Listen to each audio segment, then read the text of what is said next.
allow the two children to attend the budget every year. It's okay. Off your mind. It's okay. Off your mind. Like me. Chai! Now wow, people wey suppose talk truth to power don off mic.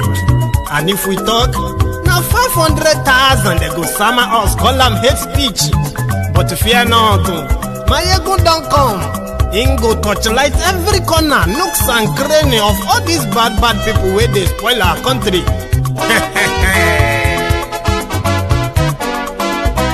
So my people make we laugh, oh yo yo. My ego don't come, oh yo yo. My people make we shout, oh yo yo. My ego don't come, oh yo yo. My ego don't come, man of the masses, oh yo yo. My ego don't come, oh yo yo. My ego diary politico, oh yo yo. My ego don't come, oh yo yo. This one not the off in mind, oh yo yo. My ego don't come, oh yo yo. Can in the touch like every corner, oh yo yo. My ego don't come, oh yo yo. Okay, some people be they holla say they want the power. Chai, them be promise us say we go get light and power. Them hustle sote they can't get the power. But now they know they do anything with the power. Every day, dollar just they get the higher power over naira. Still them talk say make we off mic, but thank God say my ego don't come. So my people make you loud, oh yo yo. My ego don't come, oh yo yo. My people make we shout, oh yo yo. My ego don't come, oh yo yo. My ego don't come, man of the masses, oh yo yo. My ego don't come, oh yo yo. My ego diary politico, oh yo yo. My ego don't come, oh yo yo. This one not they off in mind, oh yo yo. My ego don't come, oh yo yo. Person where they do evil, no one make person talk. Them say that my yegun, that man too they talk. He too they talk. Say my yegun diary, he they hot like pepper. But every day then they take money in bulk. Woman picking, they the street they hawk. Still them talk say make we no talk. But thank God say my yegun don't come. So my people make you loud, oh yo yo. My yegun don't come, oh yo yo. My people make you shout, oh yo yo. My yegun don't come, oh yo yo.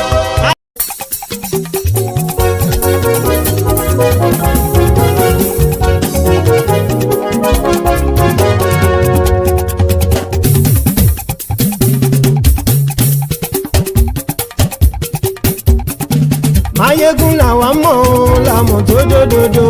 Mayegun diary ayé bí number one. Mayegun làwa mọ̀ làmọ̀ tó dòdòdò. Mayegun diary ayé bí number one. Mayegun ti dé o ọ̀rẹ́ ara ìlú. Mayegun diary ayé bí number one. Lórí Facebook lórí YouTube. Mayegun diary ayé bí number one.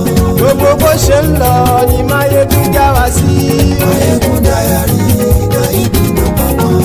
Àṣírí ọ̀jẹ̀lú kì í bò níbẹ̀ o. Mayegun diary ayé bí number one. Bó bá ṣe eré àní Mayegun máa wí. Mayegun diary ayé bí number one. Ó sì tún ṣe eré wàá gbọ́ níbẹ̀ o. Mayegun diary ayé bí number one. Mayegun diary politico. Mayegun diary ayé bí number one. Godfatherism kò sí lọ́rọ̀ Mayegun. Mayegun diary ayé bí number one. Ẹ farabalẹ̀ sẹ́ o kẹgọ́rọ̀ lẹ́nu o.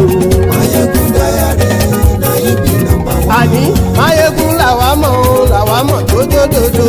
Mayegun diary ayé bí number one.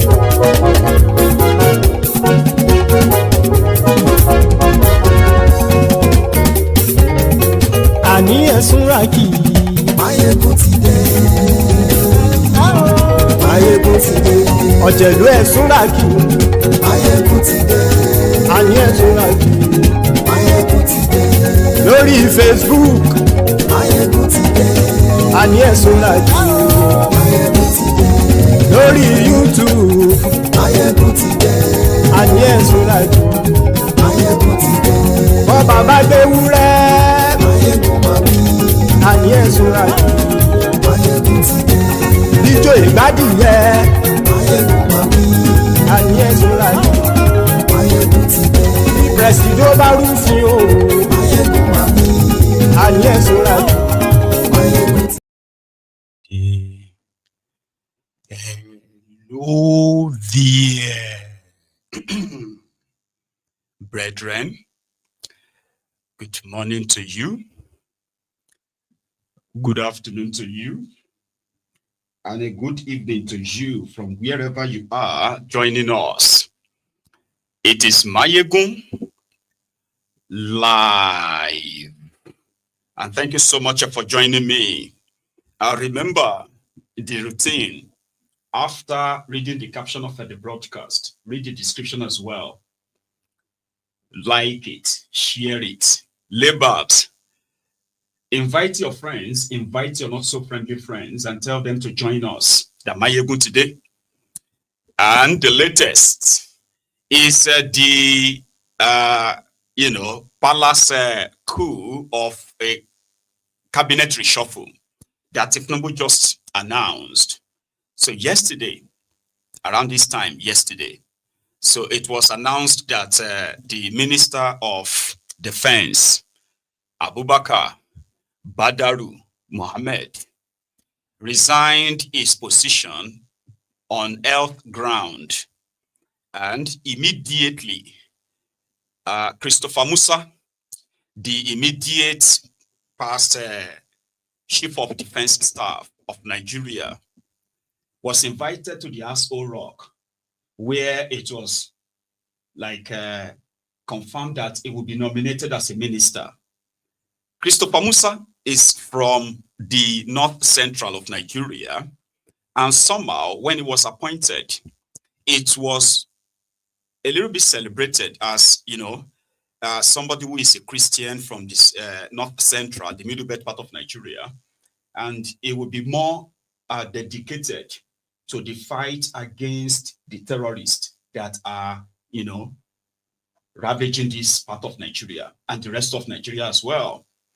So at a point, some believed that he did a great job, that when he was removed, right, the attacks, the kidnappings, the this and that escalated, just like this same period is being referenced to the Donald Trump's reaction or Donald Trump's threat.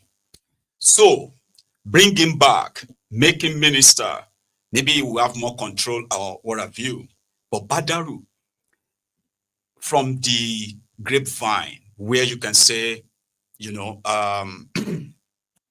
information behind, the scene was that there are some pressure, right? Because initially everybody believes that these guys know what to do. They know the right thing to do, okay? And they just choose not to. Or those around the supposed president giving him security advice are not telling him the whole truth. But is it just those who are providing the security advice? What about other people who are also privy to some of what is going on in the country, comparing that to what these service chiefs and others like the Ribadu, who is the NSA, advising Tinubu? So behind the scene, it seemed, when Christopher Musa was removed, it became obvious that, they would have to let some people go. The chief culprit, the person that everybody expected not only to be removed and sacked, but in fact to be investigated and possibly probed, is the supposed junior minister, Bello Matawale, or Matawale as he is commonly known. So Badaru is the substantive minister, supposedly. How come he is always mostly like non-existent, right? So they had to ask him. Ribadu himself is also pretty much on the throes of being asked. Similarly, Matawale. But how much power do these guys actually hold? And how much of this protection they are, somehow are providing for this supposed terrorist. So there is so much going on behind the scene, as it is said. So Badaru is the first person to go. So when he handed his resignation and Christopher Musa was brought in, there's some a bit of celebration, you know, typical of Nigerians, okay? And forgetting the fact that it is not that Nigeria doesn't have the resources to actually crush these terrorists, all right? The only thing missing is the political will. Political will means if the Tinubu genuinely want to crush the terrorists, all they have to do is to make sure that the chain of command is followed all through enough that the terrorists will know that there is no room for negotiation or whatever anymore, okay? But the political will also would have its own consequences, like the real sponsor or the backers, the enablers of these terrorists. There are also people who hold some level of political sort of like a control in that Nigeria. Sure you get. So would Tinubu be will either sacrifice his own second term to protect Nigerians, or it would only sacrifice Nigerians to protect his own second term for as long as it takes. So the option is always with the person who gives the order. I want these things to stop. And a month pass. Rather than for it to stop, it escalated or somehow, right? So you will automatically know that those you sent to do the job have either failed because they are incompetent or because they are sabotaged. Something like that. So removing Badaru, keeping Matawale, the man that once said, not all bandits are criminals. So let's start with the boring part. The boring part is when Tinubu delivered his armed forces said, you know, year opened in a speech inside the Aso Rock today, where he eventually spoke about a few other things. Now I'm going to play part of that. That's the boring part. The other after that should be interesting, right? So like the broadcast, share it now that you are here, right? And then once you feel bored, but don't make that so quick, okay? Once you feel bored, tell me to stop this clip. It is called Earlier Today. Celebration, a Remembrance Day emblem, and appeal fund.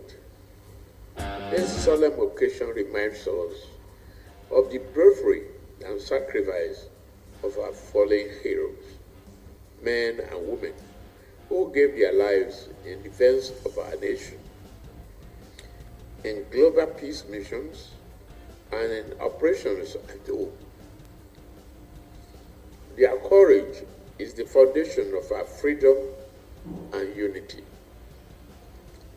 Today, we also pay tribute to veterans and salute our serving troops who continue to confront terrorism, insurgency, banditry, and other security challenges. Their resilience, often in the face of grave danger, remains a source of national pride.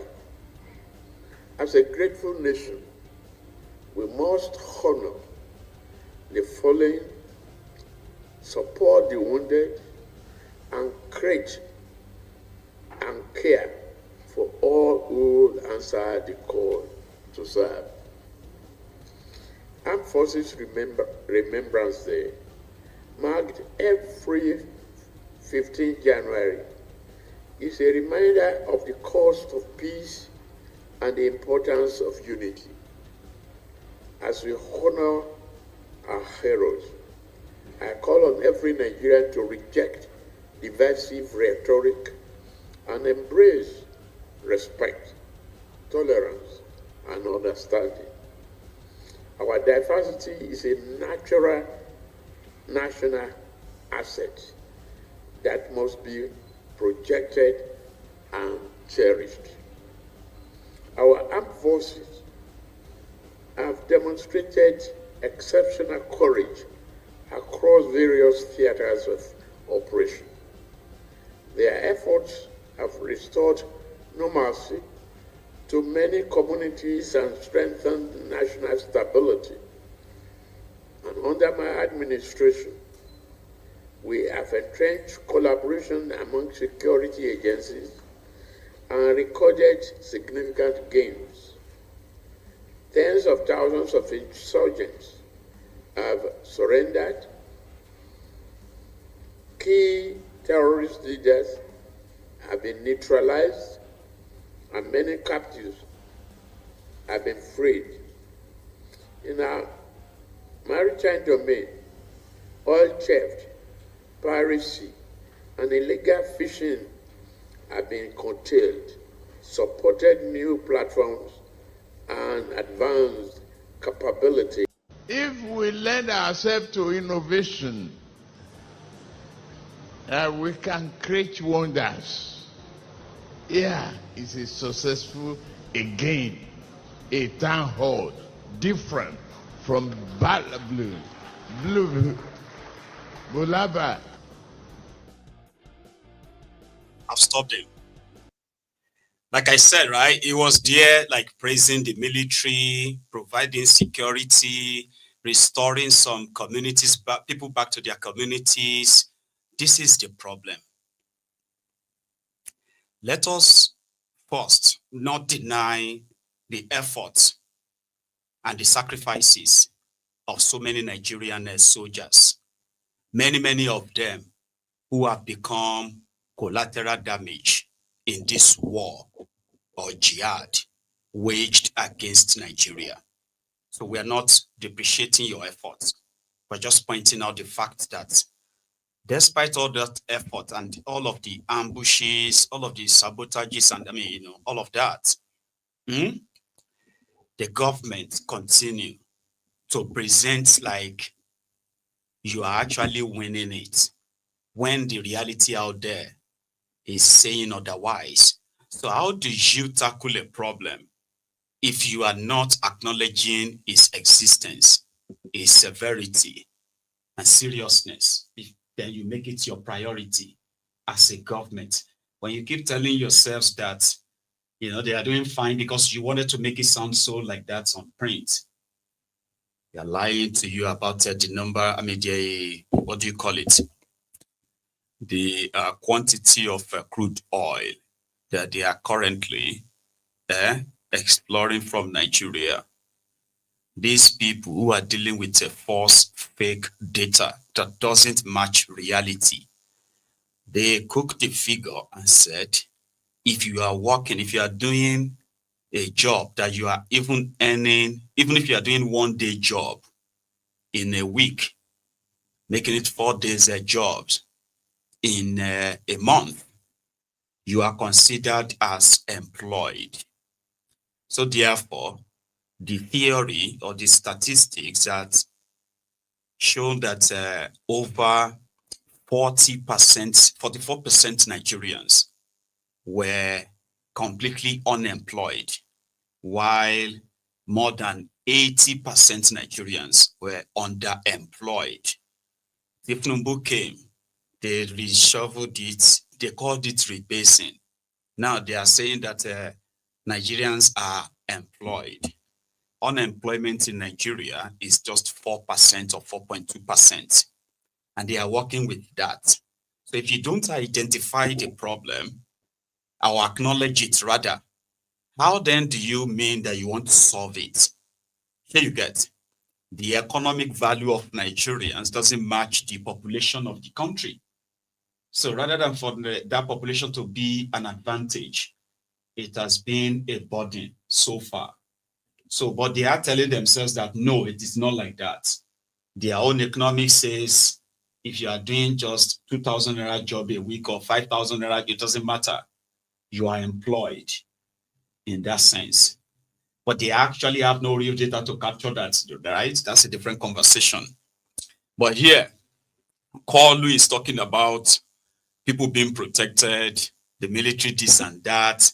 And we should remember those who have sacrificed their lives, but you won't even mention their names. If you ask the Nigerian army right now, the hierarchy of the military, and tell them, like, can you give us the data of the Nigerian soldiers, Air Force or any other force guy killed in the last 10 years since by these terrorists, right? Put pictures on their names, right? Let's see who they are and the number. They won't do it for the sake of national security. A government in secrecy, shielding everything in secrecy and all that. They have so much to hide, living on false like statistics that never really matches to reality. So that's what Koolu was talking about there. And that is one of the reasons why reshuffling government, reshuffling ministers, service chiefs, and all of that, they are not enough without the political will. I want to give them benefit of the doubt, though, because we all need it. We need this peace, right? Or they should just let us, all of us, go grab our own means of defending ourselves. You get what I mean? We all need it, right? So we can give them benefit of the doubt as much as they actually want nothing to be given such benefit of the doubt. But we, at this point, you want to. Is it that if Tinubu now have the political will, what Christopher Musa couldn't really do when he had all this command under him, including when security or soldiers were withdrawn from the communities where these terrorists attacked? All those things. Is he going to have more power now? Because as a minister, I don't think he can really give any order that much, except the president. It's just probably going to, I don't know what intel he is going to have access to now as a minister that he didn't have access to then, being part of those who are the theater of war, according to them. So, but again, you want to give them benefit of the doubt and say, what are they up to? Here is a guy that worked with their DSS. He's a security guy, right? Talking about this. And the president immediately is all now thinking about bringing back from retirement Mr. General Christopher Musa from the immediate past CDS to become the minister. What do you make of that the scenario? Well, first of all, it's unusual for a Nigerian to resign from office. I'm not saying it's not practical, but it's unusual. If you recall that some ministers have been rushed out of this country for medical treatment, yet they remain in office. We've not heard of any medical record of Badaru, only for him to say he has resigned because on health ground. Now, there are other speculations too that he was forced to resign due to some ongoing changes by the president. If you look at in a sane country, in a civilized society, he ought to have resigned since. You know, last week or so, 2 weeks ago, he made a statement that the Air Force cannot bomb the forest because the bomb cannot penetrate into the forest. I mean, does it make any sense? He doesn't have the security background. And for him to be Minister of Defense, you know, we politicize everything in this country. So I don't think what we should be doing is how do we move forward. Then now comes the appointment of CG Musa, the former CDS. I was one of the people who was shocked when he was removed as the CDS. And I don't know whether it's coincidence. Since he left, there was escalation and upsurge of attacks, mass kidnappings and all this. So I think the president has done well by bringing him back as Minister of Defense. He worked very closely with other service chiefs as a Chief of Defense Staff. He commanded their respect among the various agencies. The president, the former minister, didn't have the respect or command of these service chiefs. All the service chiefs, at least they are senior for now, and Minister of Defense. So he's going to be in firm control. You know, he's an outspoken person. He doesn't hide his feeling. He wants the job done. he boosts the morale of the soldiers. So I think, And the He has no job.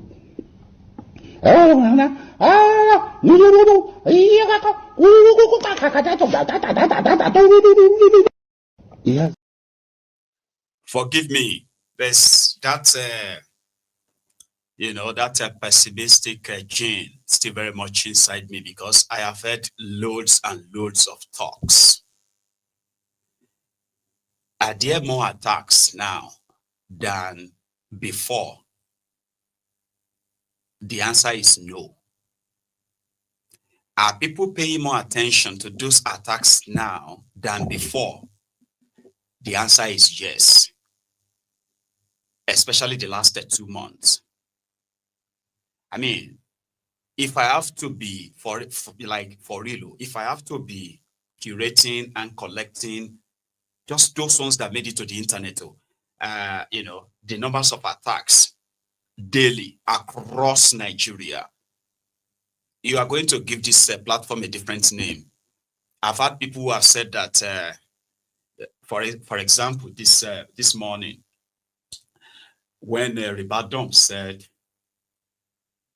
the 315 schoolgirls kidnapped at the St. Mary's Catholic School in Papiri, Niger State, the National Security Advisor to Tinubu Ribadu, said the children are fine. They will soon be back. They will be back home soon. How could children that were taken through the force of arm and their teacher was killed and they were all taken away into supposedly forest? There are already rumors that they didn't just march these children into the forest. Okay. They used choppers to lift some of them. They used buses to lift some of them. Their current location is unknown to anybody, but Ribadu knows. And as National Security Advisor to Tinubu, is probably telling Tinubu that the children are fine. They are going to be back soon. Playing down the severity of the crime that terrorists kidnapped school children, school girls, and subjected them to this horrible experience. So I mentioned something like that on Mayegun's Diary Politico this morning, and somebody came, one Olori Guru Dome, it'd be like that of baby pig somehow. And then the next thing he came, he said, "You don't have any good news at all. You will sit down abroad and every day you'll be posting every bad news." And I was like, so they are bad news when you hear that people get kidnapped inside church and others were killed. You know it's bad news, but you don't want to hear that because it's not happening to you. Because to them, to so many, genuinely, by the way, to so many, it is just one bad news to another, and all of that. So if I'm listing them like every day and tell you how many attacks today, how many attacks tomorrow, how many, you begin to probably start feeling like, you know what, if you want to know how many people killed or attacked today or kidnapped, go to Mayegun's Diary Political. Then it will become so boring. I've had people who have said that most of the time when they watch Mayegun's Diary Political and just goes through this whole series of events happening and watching the people go through all of this back there, that it breaks their hearts in a way that it somehow like depresses them, that they just have to take a break watching Mayegun. That's why I do mix it with some comic relief so that you can be it will be like a bumpy ride. At the end of the day, you will still have your own essence intact. To remember that yesterday's survivors, me and you, we are expected to be the victims of today. If you and I survived today, then we are the potential victims of tomorrow. You are hearing this now because you are still alive and possibly you are a little bit comfortable. That's why you are able to hear this every now and then. There are those who have heard a series of talks like this. Some never believed that it will ever happen to them or it will ever get close to home. But it's all getting home now. And why? Because those who are responsible to stop it 10 years ago, Rather than stop it, they industrialized it. Here you get, they politicized it. Today, all of our lives are in danger. Whether you are APC or PDP, whether you are Muslim or Christian, even if you don't belong to any of this, no religion, no political party, you just want to live your life. Yeah, you don't care about this tribe, that ethnic disorder. You just want to live your life peacefully with your family and exist. But now, all of that have been put to, under threat simply because of bad leadership. And this bad leadership, you cannot keep saying this and point fingers. There are those who are there right now, and there's a reason why they are there. I want to believe that part of the reasons why they are there was because they have also been leading in the country. They've seen what people have been through. So therefore, they wanted all this to stop. Rather than for it to stop, they are gaslighting us. They are pointing fingers. They are openly fraternizing with terrorists. They don't want us to talk about it like that because they don't want us to make the terrorists angry. They don't want us to make them provoke. They are doing their best to manage the situation. People like us are the ones who always make them angry. We are the ones who are portraying the country in a bad light. No, those who went to school to kidnap school children, kill people, kidnap people from their homes, destroy their homes, render over 20 million homeless. That has generated an international kind of attention called the Christian genocide in Nigeria. Those ones are not demarketing Nigeria. Here you get. Those ones are not for social media. Social media, all these people on social media, they're always causing trouble. They always want to project Nigeria as a bad place. Are you mad? I'll be mad, because, come on, man. You are going to be a victim someday too. Maybe not directly. It could happen to anyone. You can live in denial. You can pretend. But those who are responsible for all of this, are also those who are supposed to stop all of this, are also those who are responsible for this as well. What do you make of this minister? The minister currently in Nigeria, Matawale, who proudly told us inside the asshole rock 3 years ago, he told the whole Nigeria that no be all bandits, no be all of them are criminals. Today, after being defeated in Zamfara, when they turned Zamfara to God, man, right? Now, he got rewarded with the position of Minister of Defense. And today, they are proud that he is helping to negotiate the release of kidnapped school children, like the same thing he did in Zamfara. Look at Zamfara now. Listen to this. He is a minister now, by the way. This was 3 years ago, 2022. It's the same, and it's not all of them are criminal. Not all of them are criminal, because if you know, or maybe if you investigate what is happening or what makes them to take those laws into their hand, some of them sometimes were cheated by so-called NSA, and I have to ban completely the NSA in my state. The NSA is those called vigilante group, who normally went to their settlement, destroy their property and take their animals. So they doesn't have anyone to speak with.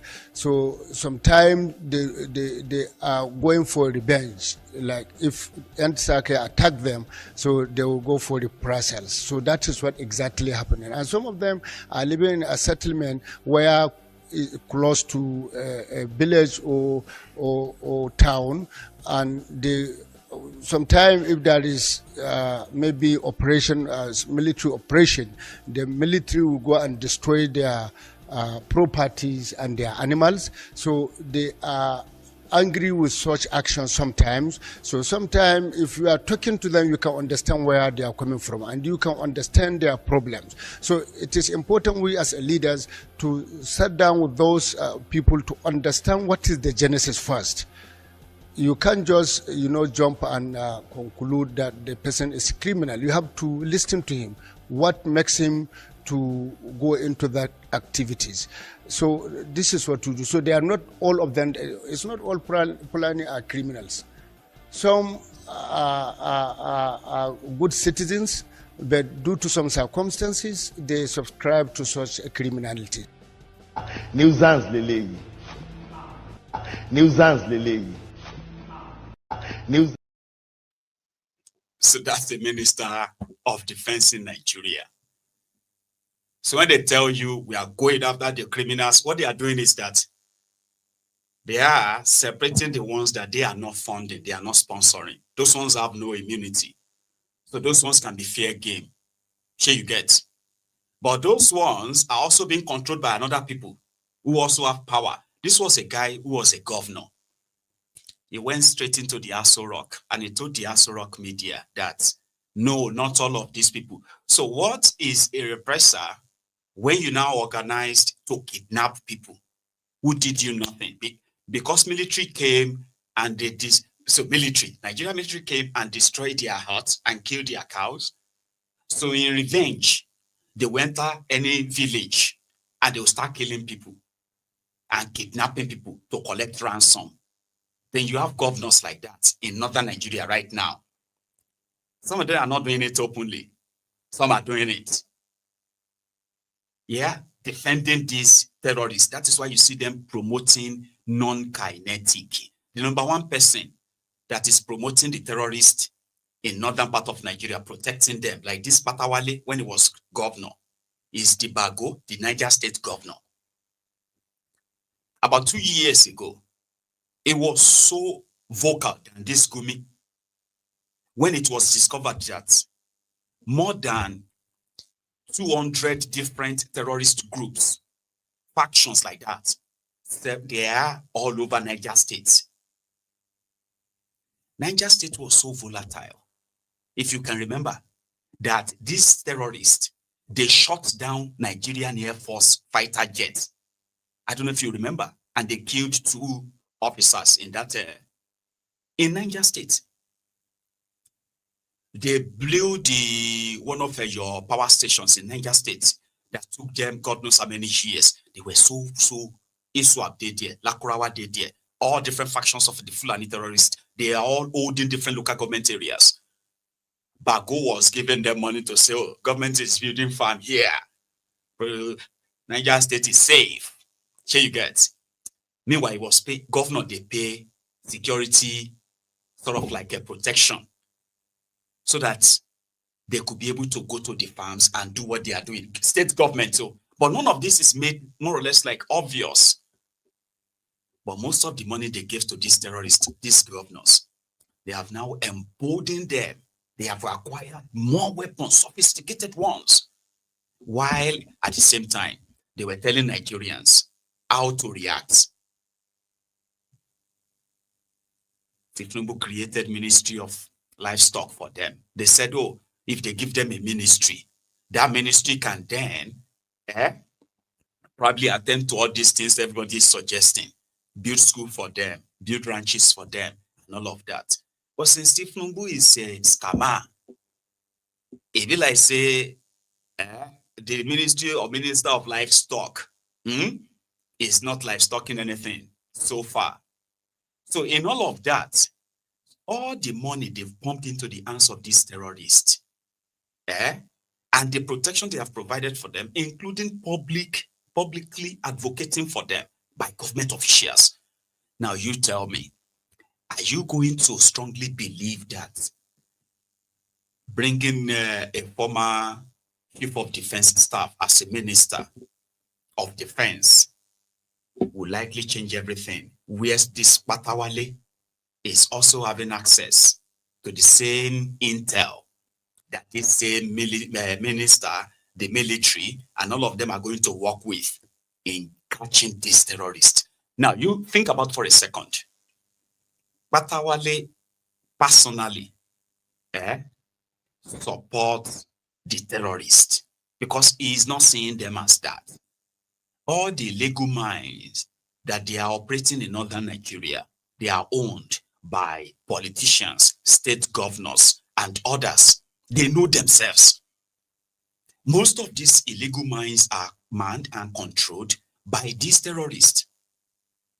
So somebody like that attending a national security meeting with this little that we know, what we even know about this guy is not just little, it's massive. Enough to get him to open investigation and arrest him. But no. So would you go to bed and believe that Christopher Musa is coming to perform a magic where the chief protector of the terrorist is going to be his junior minister or co-minister? Think about that for a second. The National Security Advisor. Terrorists took 315 school children. The National Security Advisor to Koolu, Ribadu, attended what they called interfaith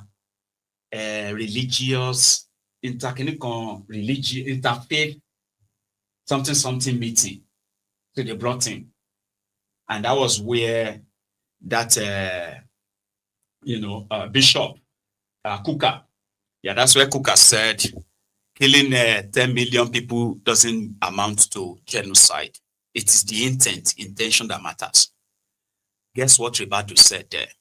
He told people there, including those they claim to be parents of these children, they have told us that out of the 315 children taken over 10 days ago at St. Mary's Catholic School in Papiri, Niger State, they said out of the 315 school girls taken by these terrorists, 50 have been rescued. How? Why did you rescue 50 and not 51, 54, 49? Why is it that exactly 50 you rescued?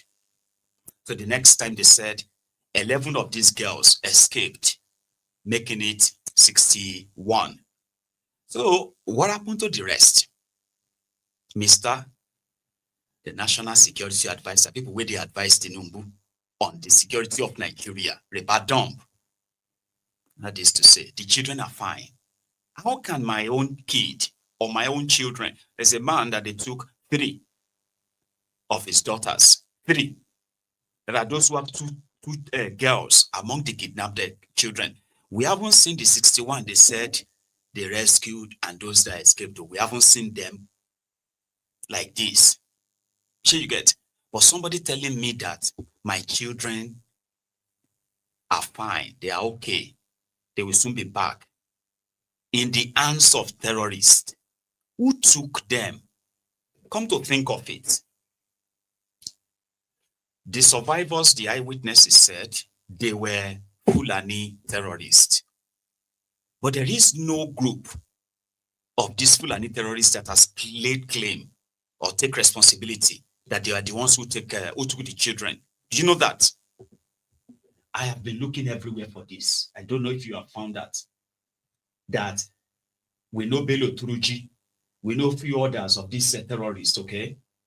But we haven't heard that, it is this group that took the children from Niger State, from their school. No information, no nothing. So who are those people that Ribadu is talking to that assured them that the children are fine, that we should not let anybody divide us, we should not let anybody tackle our unity? How can you be talking about unity and not justice? What kind of a country is this? These guys will be talking about unity, not justice. The terrorists get away with all of this. Children who are subjected to this all trauma, citizens that are subjected to this trauma of kidnapping and sudden violent death, they are not getting justice. But politicians will mount the podium and they will be talking about unity, Nigeria unity. Don't let anybody come and divide us. Our unities. What are you talking about? Now listen to Ribadu. It's not just now, it has been ongoing for a while. But work is ongoing, work is in progress. We don't need to give details of what has been ongoing, what is happening. But we can assure you, it's a matter of time. this thing will stop. We must stop it, and we are going to stop it. I'm telling you, enough is enough.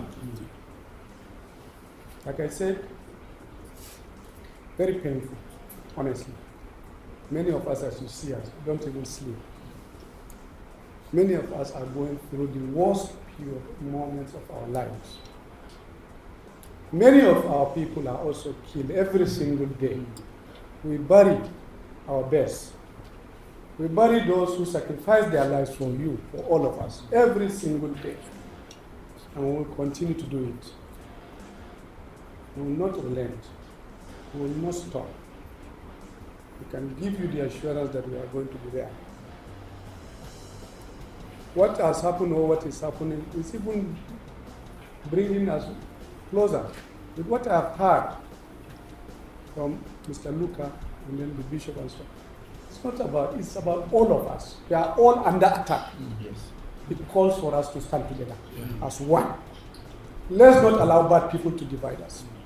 Let us not allow evil to get into us, because they will be the ones who are successful. We are going to be the losers. This leadership of our country today is not the type of leadership that will ever forget. You know it. ọ̀rọ̀ tó sọ yìí ọ̀ ń ṣeré ni àbọ̀ ń ṣe èrè.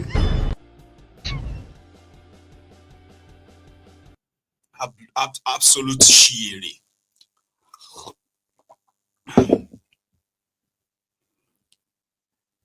People are being hunted down in their own country. The rest of Africa and the rest of the world is kind of like wondering, like, what is going on in that country?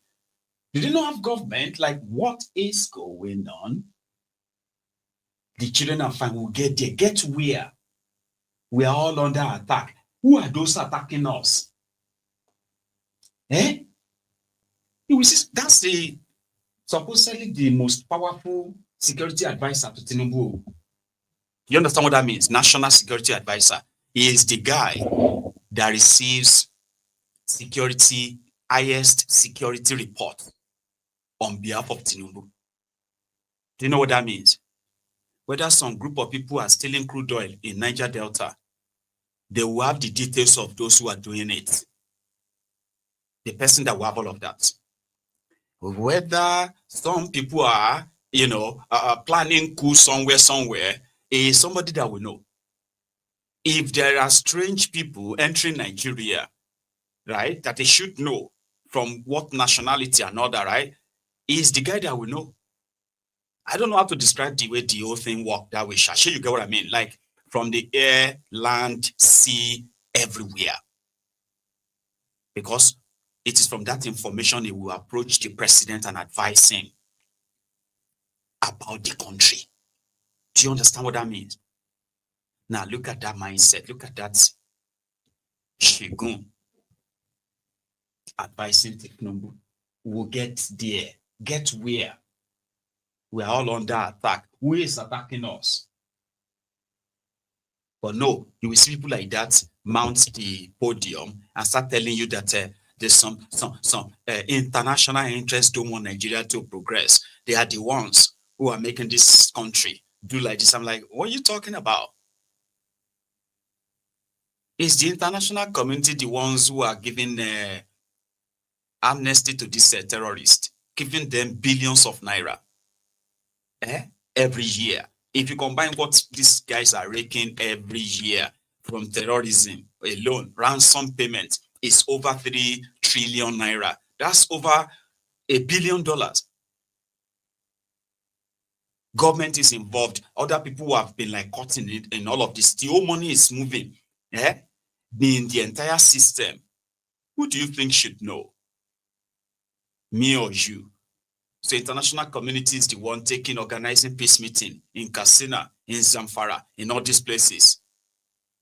But when you look at them, they say all these things, and you're like, okay, now that's international, what are you going to do? Like, we are now powerless. We can't do anything. We are done for.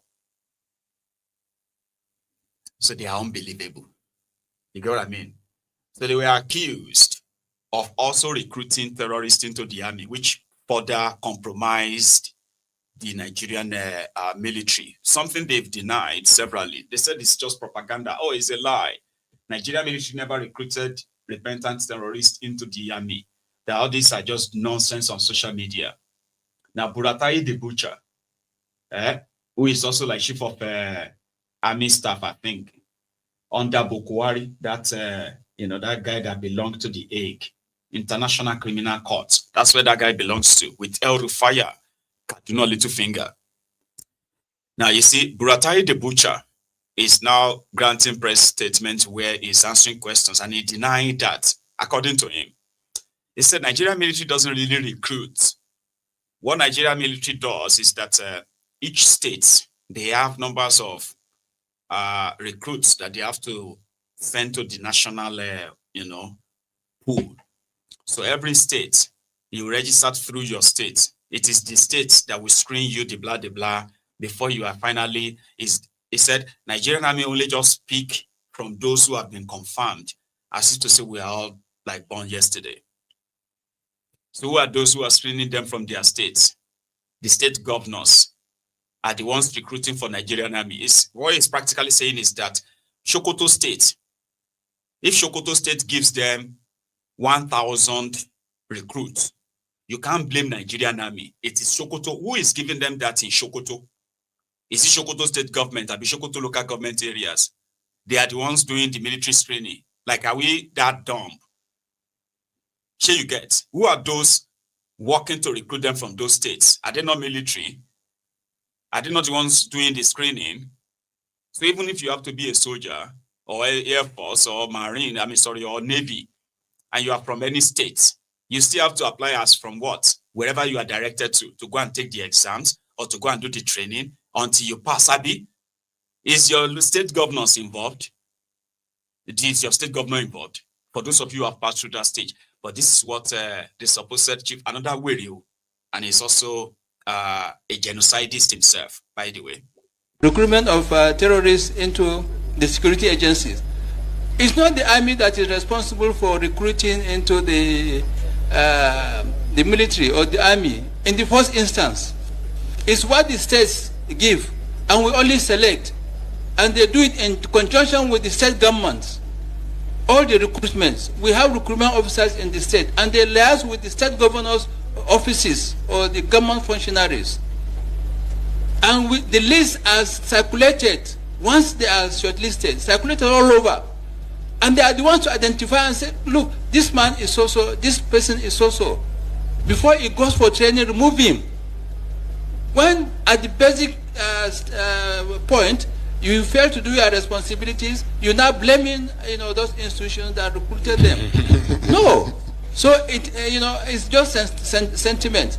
And there are some, forces probably who are willing and want to continue to demoralize, and make the military as if they are deliberately, recruiting terrorists and bandits into the services. And I remember there was a time when they even accused or alleged that the DSS and police were also recruiting. But no institution, you must have an indigent letter or identification from your local government from your state, and there is representative of the state government in every recruitment process. So when somebody is recruited, you can't blame me, you can't blame the army or the air force or the navy. So they must cite themselves, and this thing must be done. That's where I raised the issue of this partnership, the tripartite partnership, the government security agencies and the populace. They must work to recruit. Nuisance lele. Nuisance lele. Una the years they talk rubbish with confidence. Recommendation letters or whatever it is. So for those of you who joined the military from the southern part of Nigeria, of course you're going to get a letter from is that not part of your application form?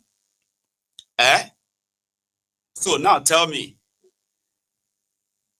those ones who became part of Nigerian security forces from Niger Republic, Bokwari's father, Baba Onikpepeye, is from Maradi in Niger Republic.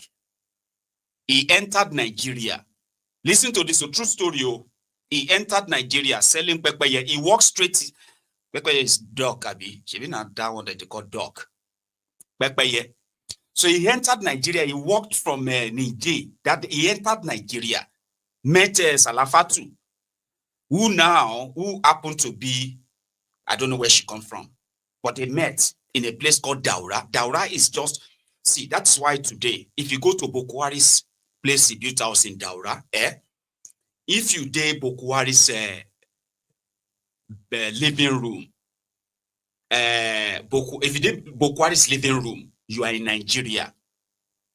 If you go to Bokwari's, back of Bokwari's house, Baba Ninja, wow. Now, because say no border, there is no border in all of that place. Nigeria don't get any border there. So, you know, so Bokwari's father walked from Niger. What happened? Bokwari entered Nigeria military through a promissory note from the village head in Daura, who said he knows him and he knows his father and mother, but he's sure that he's not going to school, so he will work out and bring his result later. But this recommendation letter will be enough to get him enrolled in Nigeria military. Now, Bokwari's origin and the rest of that makes him a non-Nigerian. I'm not making this up also, because you may think because I don't like him. That's how true story sounds sometimes. True story. So now, Bokwari's father, Baba Onikpekpeye, eventually returned back to Niger. He no come back to Nigeria. That's why till tomorrow, they don't show you Bokwari's father's grave. But they know him mama grave. So he went back. He never naturalized and all that. It was through this letter-headed paper from the village head that Bokwari became the property of Nigerian army. He grew in ranks. He became a governor. From there, military governor. Then he became head of state. And the rest of is the history of the Buhari or Buharis. Kind of like started from him. Do you understand? So what that means is that there are those who have told us in the past that Nigerians or Shadians and the rest of them, because they all speak this Hausa like fluently, they speak it beyond Nigeria. How long do you think it's going to take for them to get a certificate of origin from local government areas when the intention is to flood the Nigerian military? Now, they may deny this. It's all right. Sure you get. But however, that doesn't make it that the governors are the ones who are now selecting people and sending them just like that. Because the moment your application is, they do their screening and the rest of that, and that is why you see the population of northerners more than the population of southerners. Because those of you who come from the south later found out that you probably didn't really go through the same process to get into the military. Sure, you guys. So he didn't deny that there are terrorists in Nigerian army. Don't forget to. He said if there are recruited terrorists in Nigerian army, don't blame the army that they did not do the recruiting or the recruitment. And those are the kind of people with that kind of brain in our head discussing how to protect Nigeria, safeguard Nigeria, and the blah, the blah, the blah. You know? But it is not enough. Labors. Because we are there already.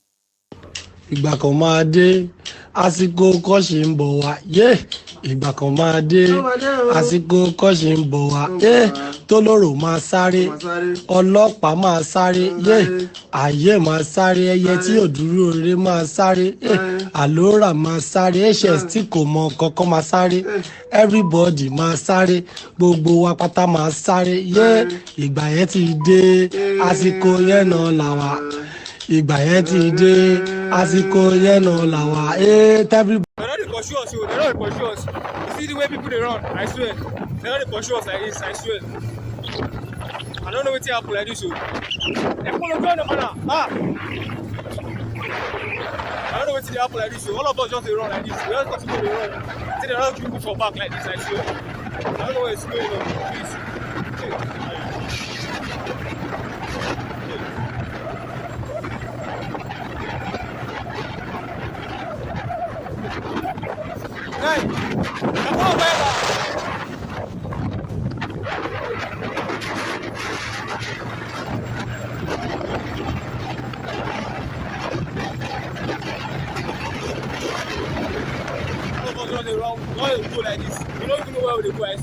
All means even stranded in that video like this now, I swear.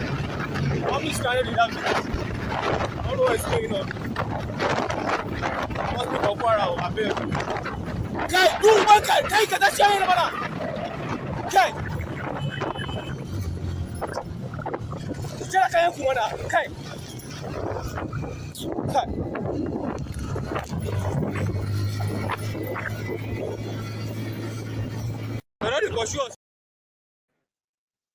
They're saying that we should take our physical health serious, especially if you are in Nigeria. You don't know when you're going to need it. You understand? Keep your physical strength, active as much as possible. Because of my need, the way things are going, we can keep pretending until the day you are going to see a soldier doing 100 or 400 mile or 400 meter relay with you. That's when you are going to know that or more. Somebody said, they were going for an event somewhere in Kaduna. So our husband felt like, no, I mean, he couldn't just let her go that way because of this issue of insecurity. And they now observed something that seemed strange until a lot of people started saying, oh, we have experienced that. Maybe you have experienced it too. So they said, okay, they have this dispatch rider, like they have the security there. They have another, maybe 2 or 3 soldiers in their main car with her and blah, blah, blah. So it was obvious that they had a military e-lox as a dispatch. So they said, what they now observed was that as they were going, some people started parking for them to allow them pass, only for them to join the convoy. It was like, as they are looking at the soldiers ahead, they felt protected, right? That they started forming this caravan, following them. The situation in Nigeria. So others was like, I've experienced that too.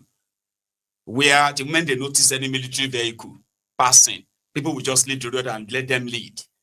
And they will begin to, when you look behind, you will see the convoy. Everybody is following that military vehicle until they will get to places that they believe is safe, and then they will take their, go their ways. The situation in that Nigeria. So that's why I said, please take care of your own physical health. Politicians are all talks, no action.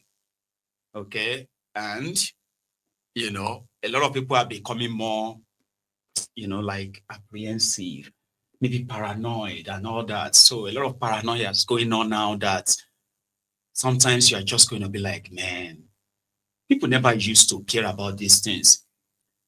And it has escalated to this level. And any small spark right now, I don't think Nigeria will survive anything that is like a civil war. Take, for example, somewhere in Ribadu. Àwọn àmọ̀tẹ́kùn lágbèrú ló bá mú àwọn tìtìmásìkà àwọn náà bá mú àwọn ọ̀daràn yìí àwọn iṣẹ́ tí lójú wọn iṣẹ́ tí rí ojú wọn àwọn ní o ọ̀dà sọ́rí àwọn ní o iṣẹ́ tí lójú wọn báyìí àwọn àmọ̀tẹ́kùn lágbèrú ẹkú iṣẹ́ o àwọn ọ́fíìsà tó ń pè ní aríkúyẹrí láàrin wọn ló mú wọn láàárọ̀ níwòrò ṣẹ́ ti rí wọn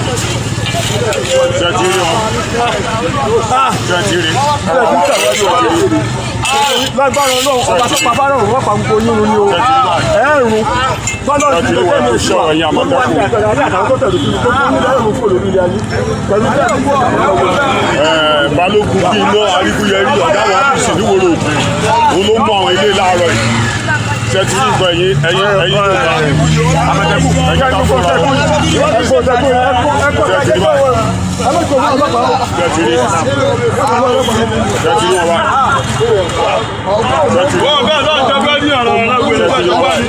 ẹjọ́ nítorí ọlọ́run ẹ jẹ́ ká fúnra o ṣẹ́tì ní wọ́n ti wà láàrin wa àwọn ọ̀daràn owó amójú orí ṣẹ́tì ní ojú wọn báyìí ṣẹ́tì ní wọn báyìí ẹjọ́ ẹ bá alákànfí sọ́yìn o ẹ múra o. So it's going to always create that hysteria, right? The hysteria of, oh, they are coming for us. So, and all of these discoveries are giving credence to the fear on its own.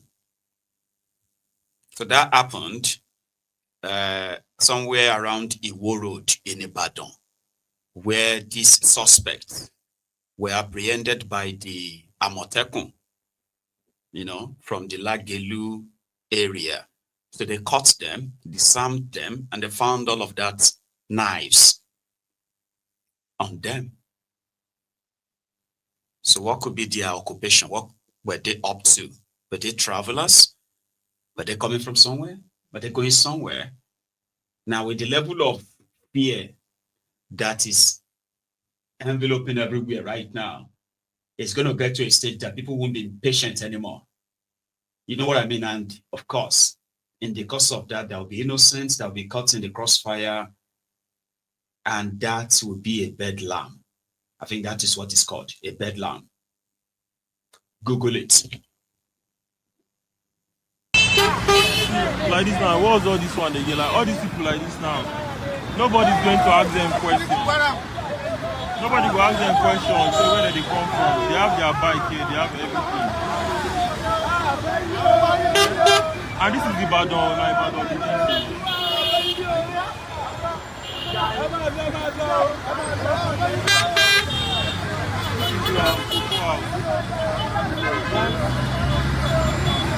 Look how many bikes they have here.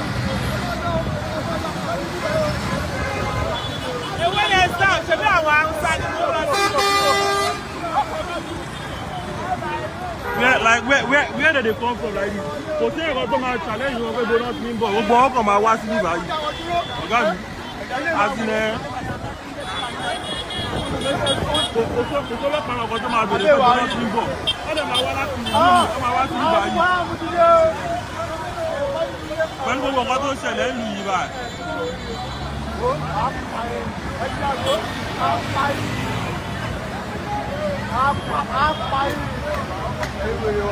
This is not flat this now. It's Hausa.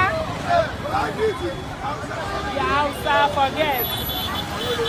These people are Hausa. That's how we go down. Like only God know the kind of people that they come from. Like.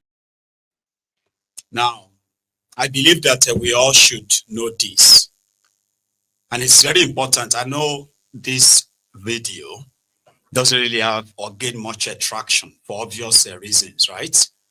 So for those of you who have access to this, you should please make use of this kind of information by educating the people that primarily those who are posing the existential threat to us are those armed Fulani terrorists that are currently occupying our forest all over the place, because that is where they are committing the crimes of their kidnapping and all that. So do not create an hysteria or create a sort of like a fear mongering that at the end of the day, there will be a lot of mob actions, mob justice. And guess what I will do? It will never actually resolve anything. And most of the time, you are going to dissipate your energy in creating and spreading this bad thing, right? That the real terrorists in the forest will continue to have the field day. We need to, I'm not saying you shouldn't have suspect, but don't let us keep like, oh, look at them, oh, they are arriving again, oh, look at all their bikes, oh, and the rest of that, okay? Because if we go by that, it's going to get to a stage that people are no longer going to care who are those on those trucks. Do you get what I mean? I'm just saying. So, back to the same issue. About Owerri Road. Earlier today and after, ladies and gentlemen, these ones were not that lucky. A old boss was taken, but somebody was lucky enough to escape with his life. This one happened in Aba Owerri Road. 8, 7, 6. Now, everybody in this vehicle have been kidnapped. Everybody in this vehicle have been kidnapped. Everybody in this vehicle have been kidnapped. Even this vehicle in front of me now. Everybody inside it have been kidnapped.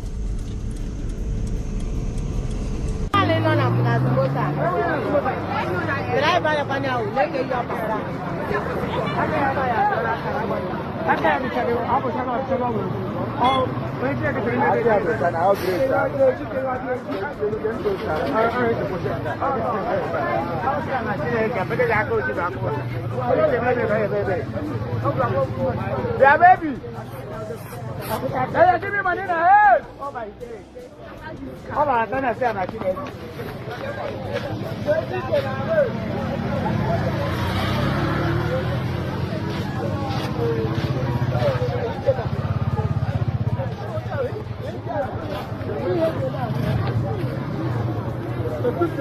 There is an attack at Aba Road.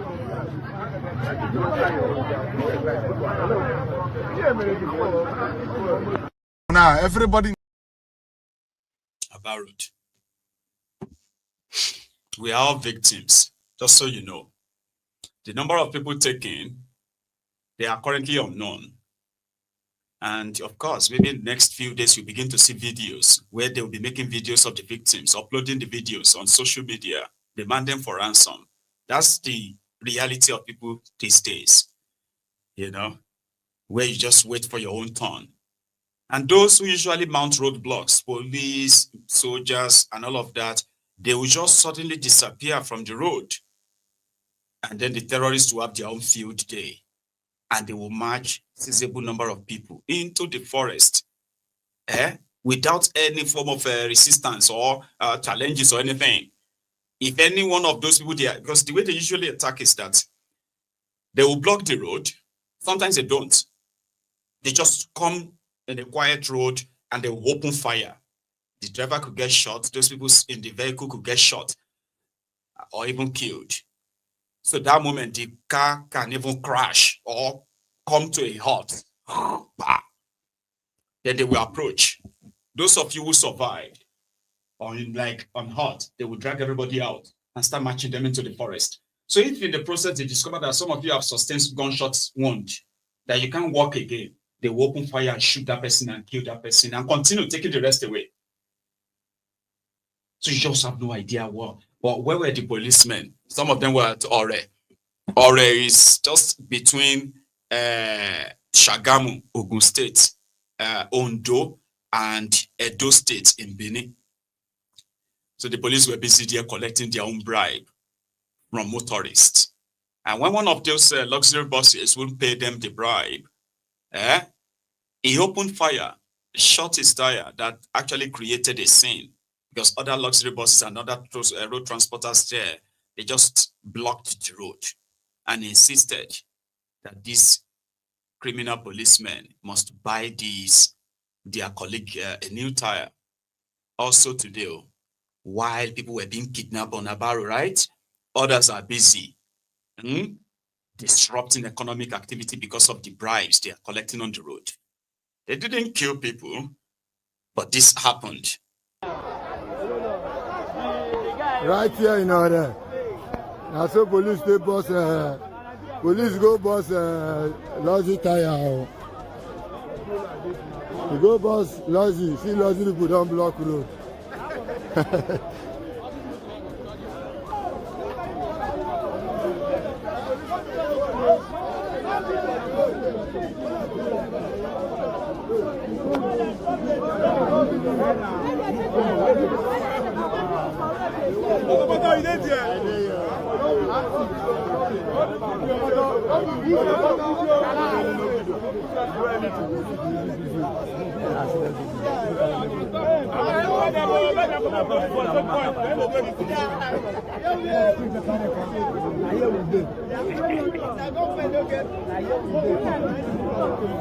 They don't stop for inside where place.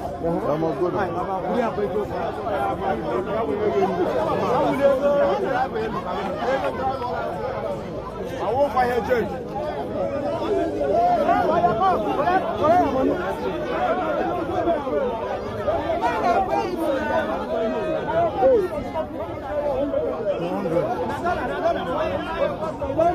You don't pay. You don't pay. You don't pay. You don't pay. See the driver. You don't pay. You don't pay. See the car when it goes. Okay.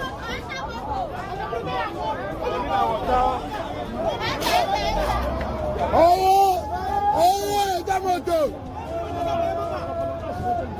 The police don't pay.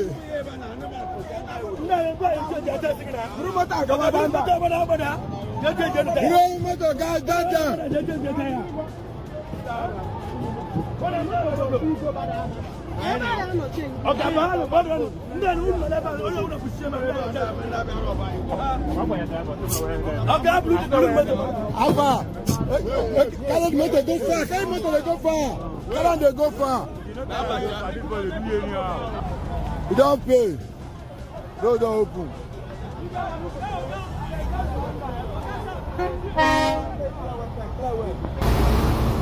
The road don't go now. Don't open.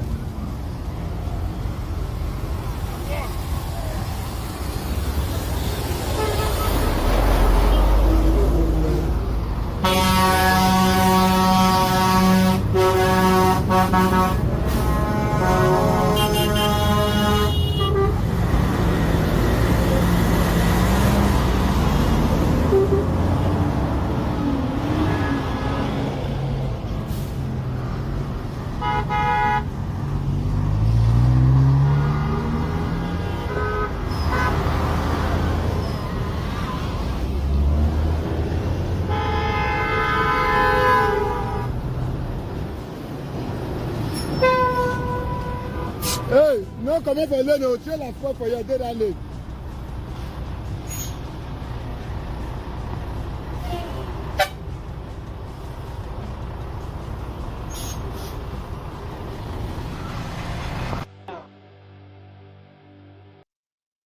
Will just be like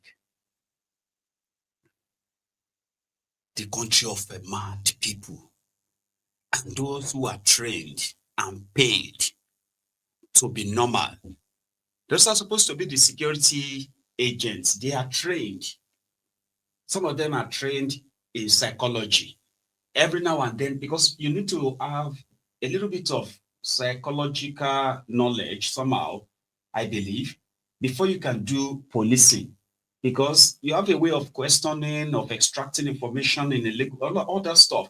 So they are supposed to be intelligent people. They are supposed to be normal people. But not in Nigeria. It can't be like say they carry gun, give mad people. And our lives is pretty much in their hands. Because of 500 naira, because of 1,000 naira, a supposed police officer, intelligence officer with gun will open fire. He won't even care what's going to happen. Because he has been living that life of criminality for so long. He's been hiding behind that uniform and the gun that gives him that kind of power in a criminal system that has protected people before him. So why is he going to get punished? He opened fire on people who, God damn it. And if the terrorists showed up for any reason, they would disappear. They would disappear. You will see policemen, they run, enter bush with you. Because we have seen the terrorists kidnapped policemen. Sometimes Nigerians are also not like, I don't know. You know, Nigerians are very, very strange sometimes. Okay? Because it is in Nigeria that I have seen vigilante rescued the police officers from kidnappers. True story, true life story. It happened in Benin, Edo State. Police officers, they were kidnapped. Some said it was because they went on this illegal operation. They can't get lost in the forest. Now, so the Fulani terrorists grabbed them, demanding for ransom. They were rescued by vigilante police officer. They were so weak, they were so tired.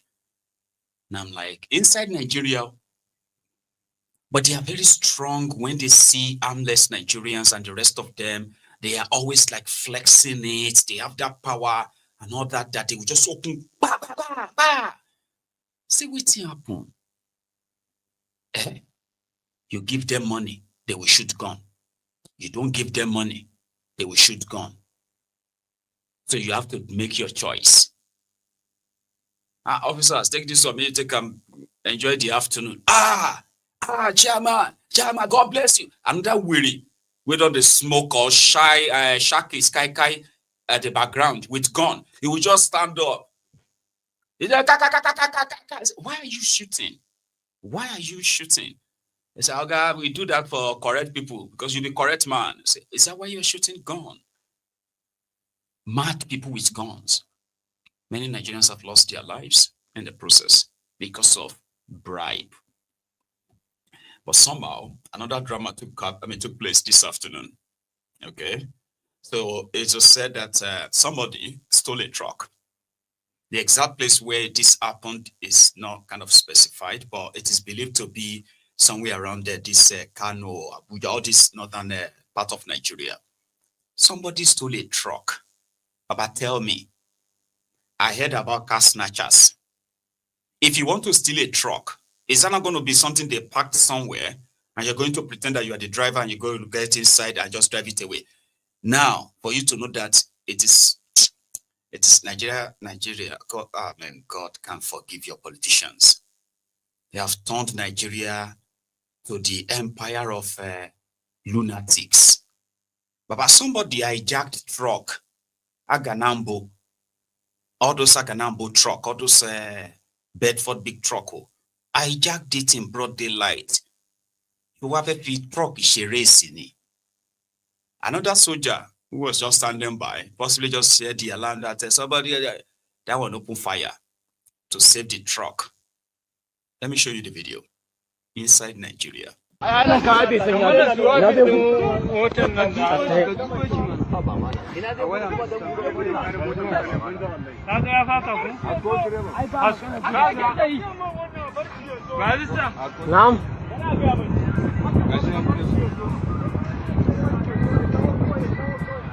Masa zai shigo insha Allah. Ya san da hannu fa. Kare kare motar ne ai. Ka gani ka duba. Mahaukaci ne fa. Ya harbe ka fa. Zai gudu ba zai tsaya ba.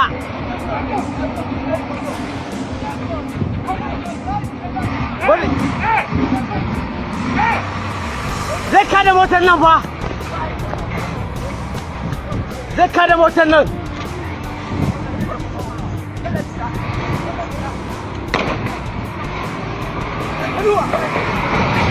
Inna lillahi wa inna ilaihi ya kada ita wallahi. Ya kada motar amma dan mu kwanta ai. Ya kada motar wallahi.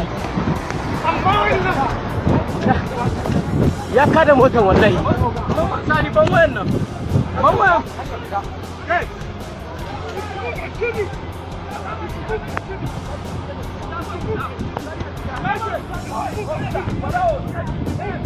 Sabuwar wuta kawai.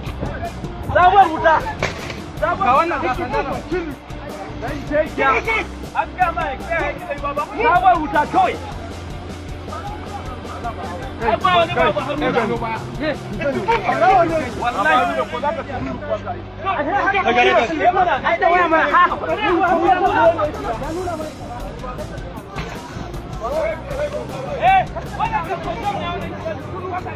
Zai gudu.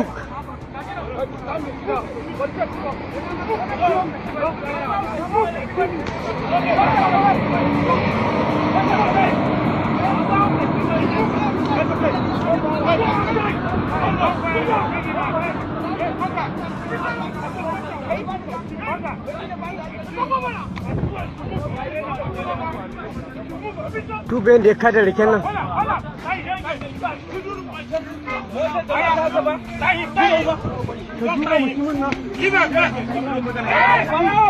Wallahi ya kada motar nan. Ni ka gane ko ga kan mashin nake ya iya mota.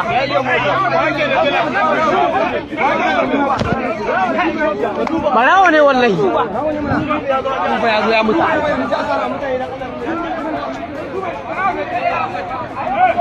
Barawo ne. Barawo ne wallahi. Barawo ne. Duba here ya kada motar nan.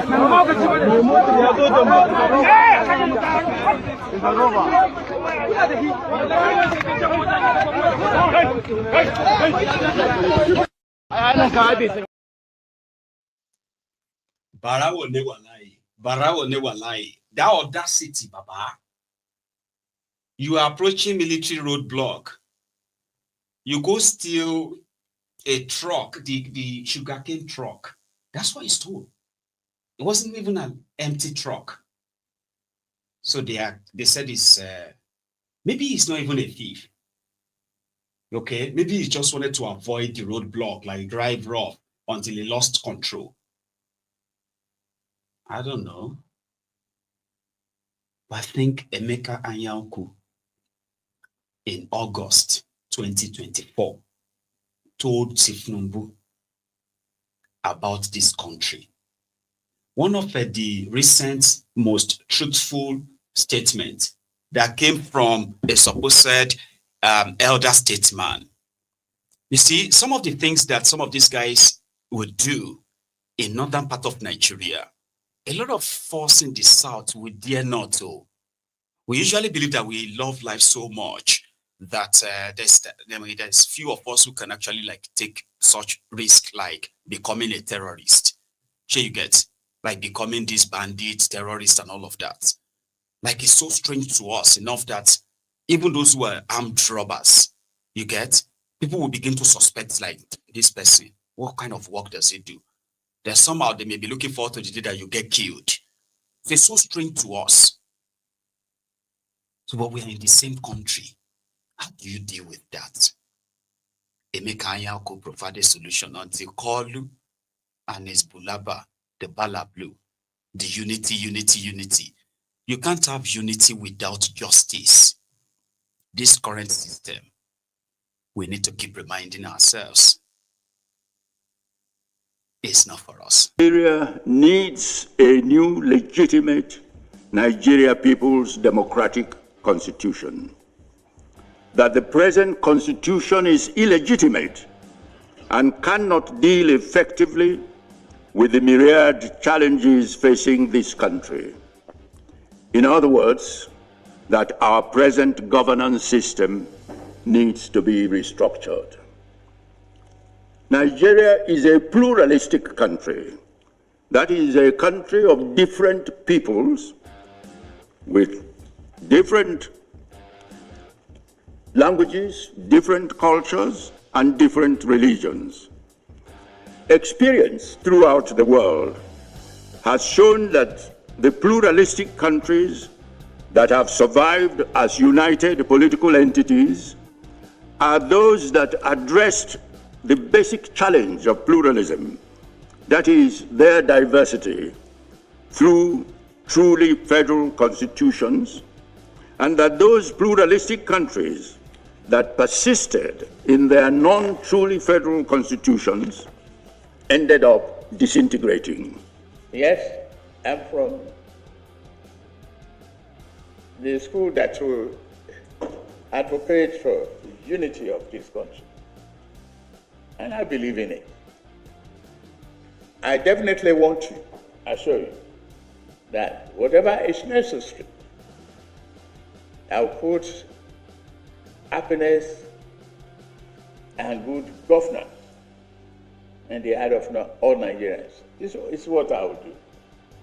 I've listened to the past cries of constitutional reform. Yes, I've had your examples and a thoughtful presentation on this subject. Avoidance of chaos is necessary to build this country and move its aspiration across the line for the benefit of all of us. I'm still preoccupied with thinking and tinkering with the economic reform. That's my first priority. Once I get that reform in place as soon as possible, then I look at other options. The option of constitutional review, as recommended by you, and other options of landed mines in this country should take into account. Since when I born you never seen this kind of abuse before. Tinubu, I must abuse you. Tinubu, number 1, Oguokiyapa. Tinubu, number 2, Oguokiyama. Tinubu, number 3, Oguokiya your children. Tinubu, number 4, Ogugo bury all your family. Tinubu is a god to you. A god to you. Tinubu is a god to you. And Musa. Koolu said his own reform was his priority. How do you do economic reform with a faulty constitution? You want to build schools in a country where some armed criminals in the name of jihad have succeeded in shutting down thousands of schools and bad education. You want to do economic reform where your people can go to farm. If you invest in agriculture, the terrorists take over most of the farms, killed some of the farmers, and then turn these areas to ungoverned areas. How is your reform going to work when we have people who preach consistently for Sharia and openly preaching in support of these terrorists as well? How is your reform going to work when millions of your people are being dipped in poverty every day? People used to manage the corruption until the consequences of corruption is now paying back, which has affected your security, and the entire security architecture of Nigeria has been so compromised that we can literally say it's collapsed. It has collapsed. So how do you build an economy when you have those who are armed to the teeth destroying the same base of the economy?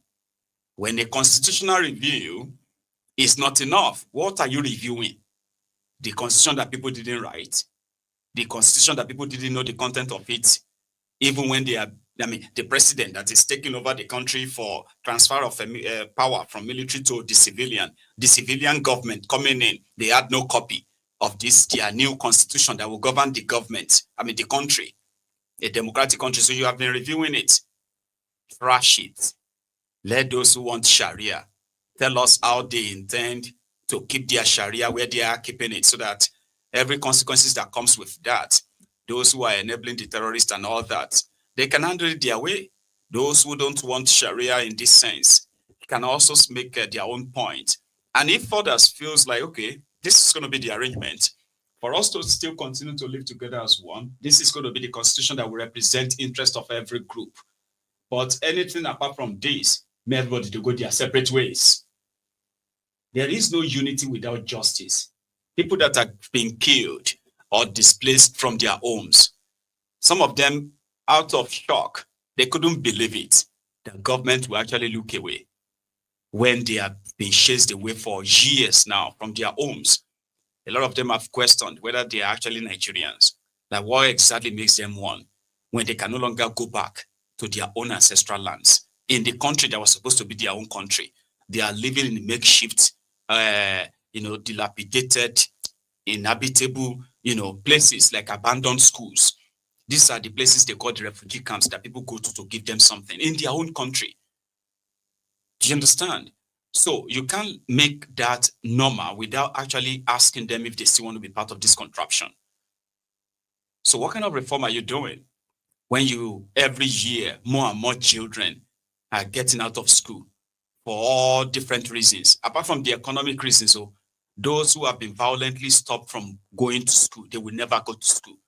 They are growing, they are living, and most of them without any skill or education. They are existing. There's nothing to tackle all of that. There's nothing to reduce it. More and more people are being displaced. More and more homes are being destroyed. More and more farms are being destroyed. More and more farmers are being killed. And people who are just living their lives normally are being hunted down across the country by these terrorists. People are selling their own savings, life savings, their life investments to pay ransoms to terrorists who are now going live on social media. So tell me, if constitutional review is all you need, if unity is what you need, where is justice in all of that? And they are all watching these criminal politicians speak glowingly in support of these terrorists, as if they have to offer them something for people to have their lives back. So who is on their side? Unity with who? Unite with the... I don't get it. But he said his own priority is economy. And that's all you need to know. Economy for who? For the dead? Or the half dead? The displaced? Or the out of school children? What economy? Anyway, here is what one pastor has to say about all of this. It's in Yoruba, so you may think it's just all over the place, right? But watch. Baba kí ló ti ń porúkọ ẹ̀ Adébóyè bí bandits bá ti gbé ọmọ ẹ̀ àbí ìyàwó àbí ìkànnì àwọn kinní ṣé bí torí pé àwọn kìlọ̀ mi ò I don't fear anybody o I don't fear anybody irú baba Kúmúyì bí bandits bá ti gbé ìkànnì àwọn ọmọ ẹ̀ wọ́n á ti mọ bó ṣe máa ṣe ṣé bí jọ́ kìíní àná nígbà tó di pé kìíní àti Tinubu àti Oyèdépò àti kí lorúkọ Túndé Bákàrè olórí Ikepo olórí Ikepo tó lóun du pírẹsidẹ́ǹtì iṣẹ́ ọ̀run máa bí léèrè nígbà tó ń gba sítánà sẹ̀lẹ̀ tó ń dáná sun tó bá jẹ́ ọmọ sẹ̀lẹ̀ àbí kérúbù tó bá dé chọ́ọ̀chì ẹ̀ á ní us celestial òun dà lẹ́nìí ta ló gbó kí wèrè mọ́ àwa mọ̀ ṣé bí ọba akra ní kíní ẹ̀ wà abẹ ẹni akimẹ akilọ road ní chọ́ọ̀chì ẹ̀ wà gbogbo wa tó ń pitú tó ń gba sítánà àwọn sẹ̀lẹ̀ anikọ dáná sun ìyàwó di adẹ́fù bàbá ńlá ẹ̀ ní dẹ́fù olórí ibú ó bá sórí omi ó ń polongo Jonathan gbogbo ẹ̀yin tẹ́ bá ti tàpá sí òfin Ọlọ́run nígbà tádébóyè máa wí ó ní there is a church once upon a time there is a church and before they say in Asele say that church where them today mo dúpẹ́ pa àmọ́ sẹ̀lẹ̀ ọ̀nà ṣe kí ni ṣùgbọ́n ẹ̀yin àgbà sẹ̀lẹ̀ sórí yín pé ẹ̀yin olùṣọ́àgùtàn sẹ̀lẹ̀ sórí yín pé ẹ̀yin babaláwo increment meet me on the road I waka with my leg wọ́n bí màmá yín rere I swear. You won't need a car to travel. You won't need an aeroplane to travel. You will just say, I want to go to London. And you'll be in London. Whether you believe it or not, the time is coming when you won't need a car to travel. So you just need to believe. You just need to have the faith. So that's a shepherd like I said, it's all over the place. He was just reacting to the fact that those who are the big men, the big churches, the big pastors could have used their platforms, right, to mount more pressure like they did to Jonathan, mount more pressure on this government to do its work and protected the people. Reaction. And then you have the National Assembly, whose job is to serve as the checks and balances for the executive and others. Call them to order and bring them to, to book, to come and give account of what they are doing. A country in turmoil like this, that many of them have openly said Nigeria is at war. But with Akpabiole and his co-travelers, that is never going to happen. And most of his colleagues are beginning to have, they're beginning to have enough, fed up. So one of them is Danjuma Goje. So Danjuma Goje had a spat with Akpabiole this afternoon. And it borders on the rude way he's been treating his colleagues, especially those who wanted to pretty much like air their own displeasure on a lot of the business of the Senate and as well as the country. But Akpabiole won't want him to. You know the way they usually do, they will turn off the microphone and all of that, but that went rowdy very fast. I can say from 0 to maybe 100. Watch this. You should have done this thing outside. There should always be a meeting outside. When we come to parliament, we do parliamentary business. And I believe what we are doing here, everything is a standstill now. We are not doing parliamentary business. Your point of order is noted. What? Your point of order is noted. Not sustained. No, then they should leave. They should leave there and then we move on. I'm calling on us to move on based on this order. Or go inside and talk. Or we'll go on recess. We'll go out and give you. When you are ready, we'll come back and meet you. Can I answer? Can I answer? Everybody that you see here was invited by the chair. So, for a brief discussion, in continuation of today's sitting, and in line with the order you have just read, whether or not we should proceed in view of a very urgent assignment at the villa by 1 o'clock. And please approach the chair so you can be part of it. I don't want to be part of it. I'm opposed to this one. I will not come. It's unparliamentary. It's unparliamentary. It's wrong. It's wrong. So I will not approach it here.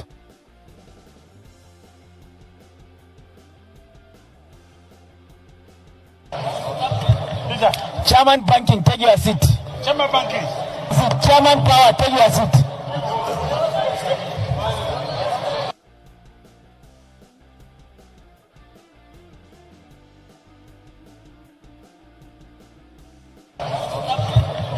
Chairman Banking, take your seat. Chairman Banking.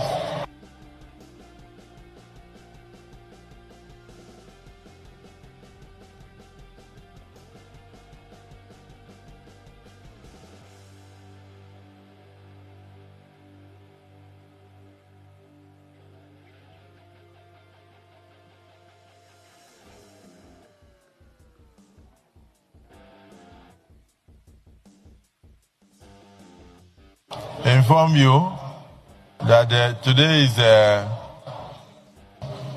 Armed Forces Emblem launch, which should take place about now at the Presidential Villa. So let me quickly mention that the Committee on Selection met, and the new chairman of the Senate Committee on Livestock and Animal Husbandry. Nuisance lele. Nuisance lele. So it was like, if you can't handle the business of the day, if you can handle it, if you want to go and attend a program in the villa, then step down, let somebody else take over. We are discussing the business here. It is wrong for you to postpone the business of the Senate simply because you want to go and attend. And it was like, no, we are inviting, everybody is invited, you can join us. And it was like, no, I don't want to. Everybody should go and sit down. Let's finish what we are doing. Why did everybody approach you? And you're asking me to approach you to know. So they turned off his microphone. That is the business. The Akpabiole's Senate's business is Tinubu's business is Akpabiole's Senate business. So sometimes you take a look at those who are supposed to be opposition there, right? But they are mostly, right, seen and never to be heard. And sometimes they even like weigh down hard on them if they feel like they are too vocal against whatever Tinubu is asking for and all that. It is that bad, you know. But now let's take a break from their shenanigans. Oh no, we're not taking a break from theirs. There are more shenanigans. Matawale and Rinadu was arraigned today by the Dokpemu Stupid Service, the DSS. Remember the time they arrested him and said he called Tinubu a criminal? Remember? And they said when Tinubu got to Rio in Brazil, okay, somebody asked Tinubu that is it true that they are calling him a criminal? We don't know if that ever happened. So the point is that the DSS now took the case and said Sowore has committed a cyberbullying, cybercrime. So cybercrime by bullying Tinubu online, calling him a criminal. Because he called him a criminal, right? A lot of the world leaders, a lot of other international communities, they are like concerned that why would he call Tinubu a criminal? So because of that, initially they sued him for defamation. Now I think they are changing that to cybercrime. It was in court today, by the way. And, you know, vintage Sowore was pretty much up to date, right? So, first one. Yeah. Just know. Yes. It contains all kinds of things that we cannot expose anymore. Exhibit. This will be exhibit OS1, 2, 3, and 4. Admitted into evidence.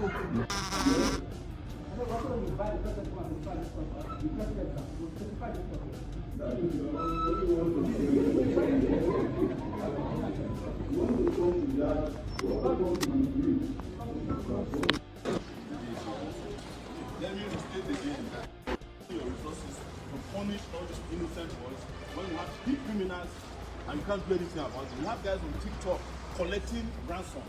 You can't touch them. Wearing police uniform to negotiation. Yes, and you are punishing people who are using their TikTok and their Facebook pages to carry out fundamental rights that they deserve. I'm ashamed of the IG, the illegal IG, for using police resources to punish innocent people while you leave the big criminals unattended to. Of course. And as long as you keep coming to court, I'm going to be disgracing you people. Yes. I'm ashamed of that. Assistant Commissioner of Police was won to a negotiation for bandits. And nothing was done to him. I'll come and see him, the FCID, DIG, and tell him how disappointed I am that he keeps using the. Yes. These are just people using TikTok to exercise their fun, and you wear suits and follow them. When you have all the Bello touches, you can't go near them. Bello took shoes in their appointment. Yes. An ambassador now to the Republic of Nigeria. Yes. Very, very sad. And you come to court, you use police resources for all these small boys. The big criminals are there, you are protecting them. You know? Okay.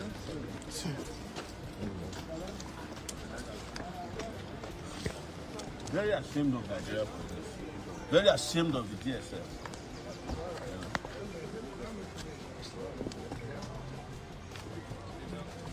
And that the vehicle they are using even looks like what kidnappers is like. Yes. It's not a mark. No, these ones are even better vehicles now. They don't provide vehicles for their people who are doing serious, who are supposed to do serious work. But they will use Sienna. And if you look at that Sienna now, they probably, you know, I hijacked it from somebody that illegally or something. Anyway, that was Sowore in court. And of course, he also used the occasion, right, to add this. What did we predict to you? That they will do that. Well, I also predicted that it will be the greatest mistake of their life. And now, the people we asked to protest to prevent Nnamdi Kanu from going to jail are all rushing to Sokoto. I want his family members to give me the right to admit people to see him so that I can be screening them. And I'll tell you the day the judge who sentenced him is going to go to Sokoto. He's going to go beg like Fela was begged in Bama prison for doing what is wrong, if he has not done that already. But if he wants to go, tell him to contact me. I will arrange a safe passage to Sokoto. This was the worst thing they could have done to them. When they were taking him to Sokoto, they thought they would ridicule him. He would be, when he goes to Sokoto, he has turned Sokoto to another Mecca. Yes, pilgrimage. That's what we predicted. They don't have sense because they don't have people who can reason in government. And now, look at where we are. You jail Nnamdi Kanu. Nnamdi Kanu is already a celebrity in prison. They said he has already become the president of the prison, but I doubt that is what Nnamdi Kanu wanted. But it must have been conferred on him just by respect, So very soon, you will see that they will, on their own, reverse the most fundamental mistake they ever made regarding Nnamdi Kanu. You can quote me on that. It's just going to be a matter of time. Sowore, and he's right. They thought sending Nnamdi Kanu to Sokoto prison was to ridicule him. Now, see what they have done. They have now turned that their Sokoto to a small Mecca. That a lot of them are going in the cover of the night. Others couldn't hide it. They had to go during the daylight. So the prison would know that they have been receiving, there's been a surge in the number of visitors visiting the prison since they brought Nnamdi Kanu there. And I'm talking about high-profile ones, so including those ones, like I said, that would never want the camera or anybody to see that they went to see him. So if Omotosho will eventually go and apologize, the day Nnamdi Kanu finally, right? Well, in the day, they will get to that point and put a break to this nonsense. All right? Apologize to Nnamdi Kanu and pay restitution. Yes, they will pay restitution for all they have done. And Nnamdi Kanu will then come out and possibly tell most of those who have bought into their lies, propaganda, and the rest of that, because you're going to look so foolish, by the way, when you now realize that the same people that you believed were on your side have always been responsible for the entire tragedy they put up simply because they needed something. They needed to build a case. When the time presented itself to now to use all this evidence that they now have, they didn't present any of them. They convicted Nnamdi Kanu because of his own rhetorics, because of what Nnamdi Kanu said and what he's been saying, not what he did. And they had the opportunity to bring all these victims, all these things that you have read about, whatever you have in your heart against him so far. They had the opportunity. But now we are back to social media, doing social media conviction. But those who did it, do you think they're having a sound sleep? I don't think so. Like you and I are here right now. There are those who are on the phones. There are those who are physically somewhere, discussing the same guy. Not discussing like me and you, working on how can we manage this mess? How can we make this look not as bad as it's already looking? Sure you get. And eventually, they will apologize. Now, leaving that aside, okay, the last person that also went to see Mazi Nnamdi Kanu publicly is Alex Otti. I don't think we'll have enough time to hear what is broadcasted to the people of Abia State was all about tonight. But if you will permit me, right, we can take it further and I'll let you hear that. But before we call it a night or otherwise, let me take you to Osun State. Now, you see, in Osun State, their governor, the governor Adedansa Jackson, right? Adeleke is currently going for second term, but because of the crisis in this PDP and all that, right? He's not so sure that his second term dream won't die if it leads to any legal wahala, that his own nomination is possibly like, cancelled or something, or invalidated. That's the right word, invalidated. So he resigned from PDP yesterday, but nobody knows where he is currently going or what party is currently going to. So, like others, he is expected to also leave with these other PDP government functionaries, like the House of Assembly, National Assembly, who are PDP members, and move them to wherever he's going to. But that's not what happened in Osun. So before today, they already planned to have the PDP governorship primary, and there were contenders. One of them is the alleged killer of Chief Bola Ige. Remember his name, Prayo. Oh, he's a big man now, by the way.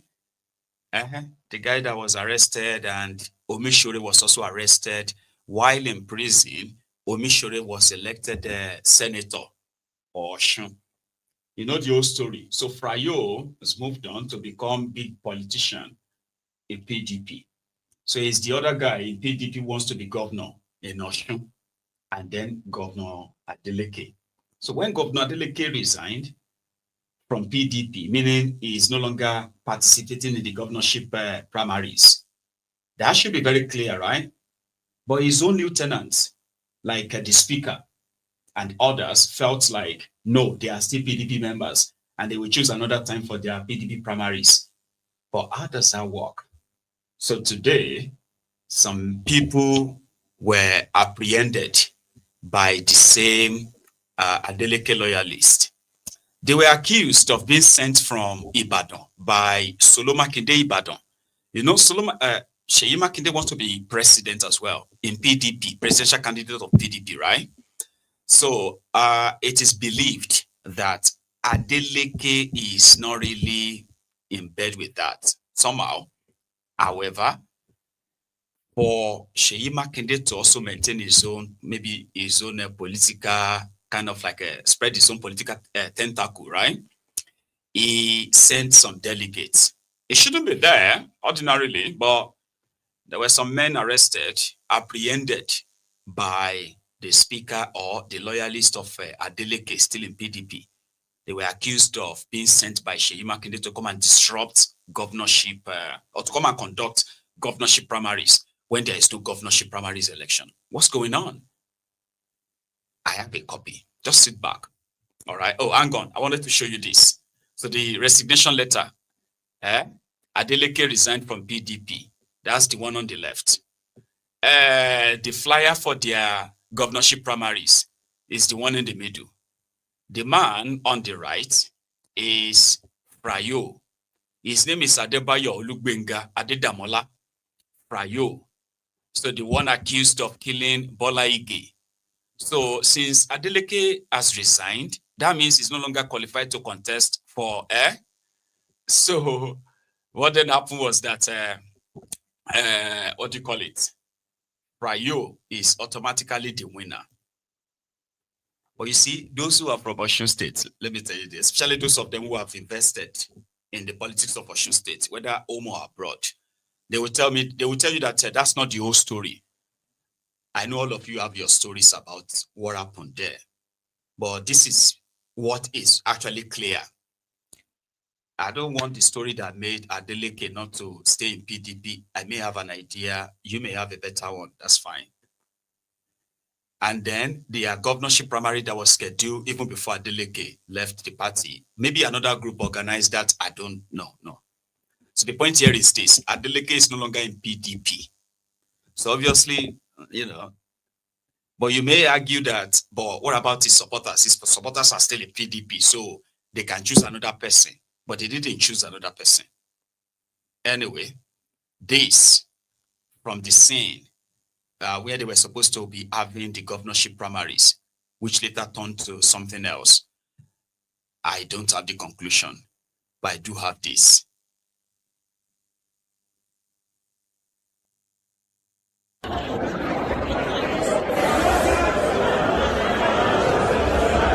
This Osun State primaries for the 2026 governorship election. This is the venue. The electoral committee is here. INEC is here. Security agencies are here. And the delegates are being screened and are coming in gradually. The whole place is jam-packed with party faithful. And we have a lot of enthusiastic PDP members from all over the state here in Osogbo. They are streaming in. There are many numbers. You can see the security agencies, representative of the Commissioner of Police here, and everything is going on smoothly.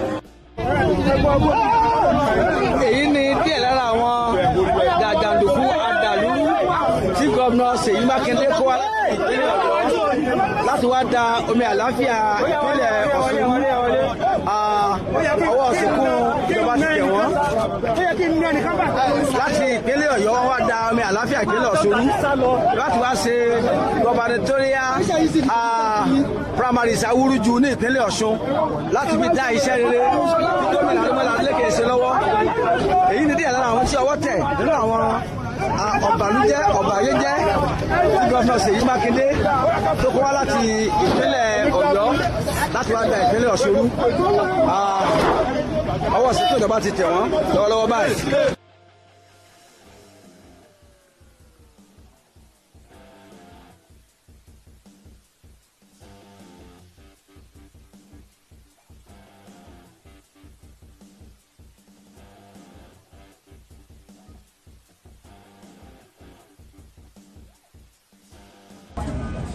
I'm the Speaker of Osun State. I'm a leader in my state, and I'm a leader in my party. We were at the floor of the house when we received a call that some people are here. They came all the way from Oyo State just to have what you can call a drama in our own state. I'm the leader of PDP. I'm a bona fide PDP member. I used PDP tickets to win my election in 2023. So it's very strange to see videos of people calling themselves PDP members from Osun State. They are not PDP members. They are not delegates. I couldn't remember.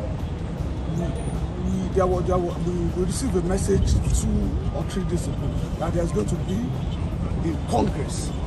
Well, we were waiting for them, and eventually we received another message that the Congress has been postponed. Now today, they came all the way from Oyo State.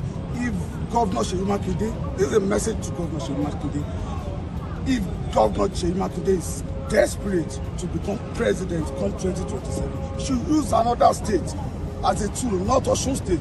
We are PDP members, bona fide PDP members, in a state whereby we have 25 House of Assembly members, a speaker, we have 5 House of Rep members, we have a senator, and a governor from another state will come to our state to dictate for us. We won't take that.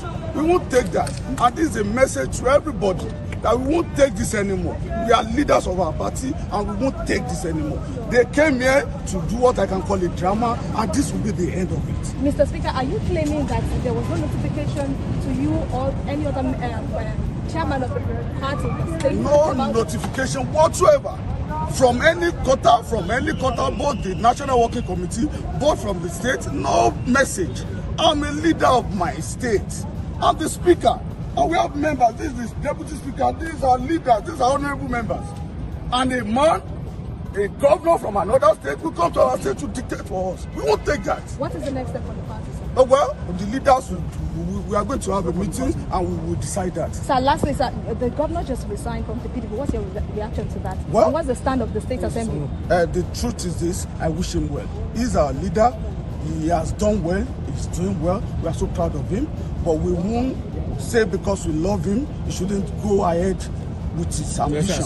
We wish him well. We wish him, and that's just the truth. But we are PDP. Thank you. Thank you very much.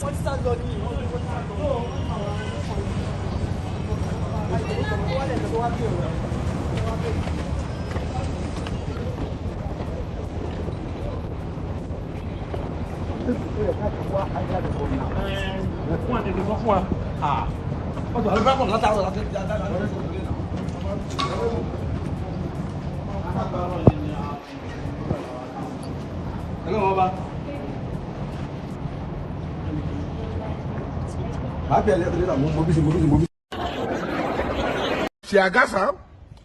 They tear gas it. He fell. He fainted. He passed out. He passed out. 70 years old man.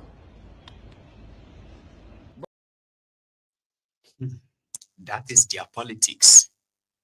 Nigeria politicians from all spheres, they are the same.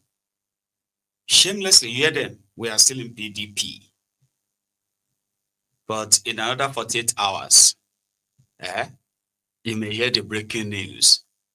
28 House of Assembly members, Kiniko members, they have all joined Accord Party.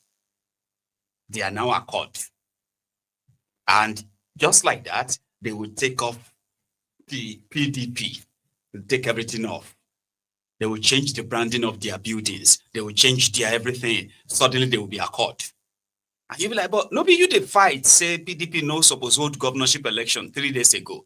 They say, yes, we must. But what happened now? No, they can go and hold the meeting. They can go and hold the primaries now. It's okay. We are no longer PDP. We are now Accord. Nigerian politicians. You will see it. It's going to happen in the next few days or weeks. Yeah, it's going to happen. These same guys are going to, and you see those ones, all of you who are on social media, like battling yourself over this. Who is right? Who is wrong? Who is smart? Who is not? And all of that stuff. Because you are from Osun State, so it's not really my business, but the spillover is going to eventually be all of our business. Okay, so it's all right. It is to point out your own tomfoolery. You know what I mean, right? Because a lot of you will sound so smart, educated. And some of you are very vast in this politics in your own, but you have no idea that you are actually being played as fools. Here you get. Something will never happen. You will not get any say. You have no say. You have no nothing. But somehow you ascribe to yourself like, I know something will never happen. Then it will happen. And you, shamelessly, will just be like, hey, it's politics. It's politics. We are all supposed to work together. I say, but Alaye, this last 2 years, you have told us this thing will never, Laye must, I am telling you, I know what I'm saying. And then, you don't know what you're saying. I have seen that happen many times. So, on this, your Osun politics, Aregbe Baba Kabiru is on one side. The old man that wants to come and be your governor now, Omishore, that one is also on the other side. Then the dancing governor, who is considered by many right now, his own supporters, so they are saying is the best thing that happened to Osun State. He just gave them a flyover, by the way. So I know all of you, I read all your comments as you are breakbatting left, right, and center. But one thing you have to agree to is that you are just their zombies in the long run. Those of you who are following Oletola, and those of you, I know you very well. So the point here is this: wherever they go. You do not really have the mind of your own. If we are all being honest, and you don't have to agree with me. Do you understand? People hardly agree with me, though, until later. Anyway, do you want me to add the rest? Or we should go to bed? I know normally we would want to take calls. So which one do you prefer? Fire on. Empty the entire thread. And then we'll call it a night. Or take some calls. Make it a kind of like a break. What would you say? I'll give you the option, as brethren watching this, right? What would you say? Empty the entire thread, right? I still have a lot, not too lots or something, if that's even the thing.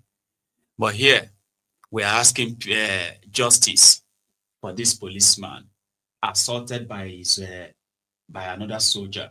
In case if you are a witness of this assault, we've always been pointing out that the police assaulting the citizens.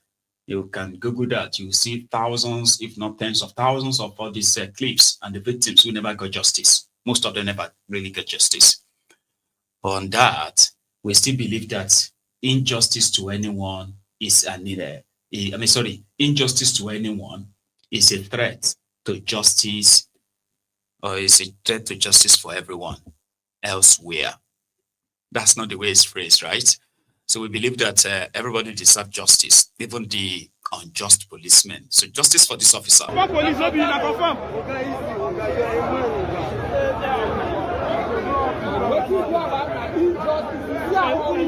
Pure injustice, pure injustice. No, everybody will see what happens. Justice for that officer.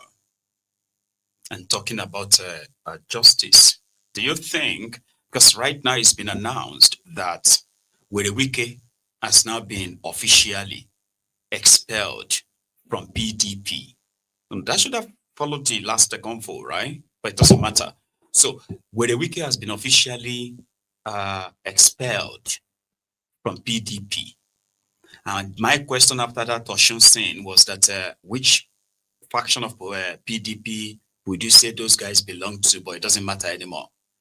But Werewike, here is Werewike's certificate of expulsion, I think, where the new PDP chairman, Turaki, announced the official expulsion of Werewike from PDP.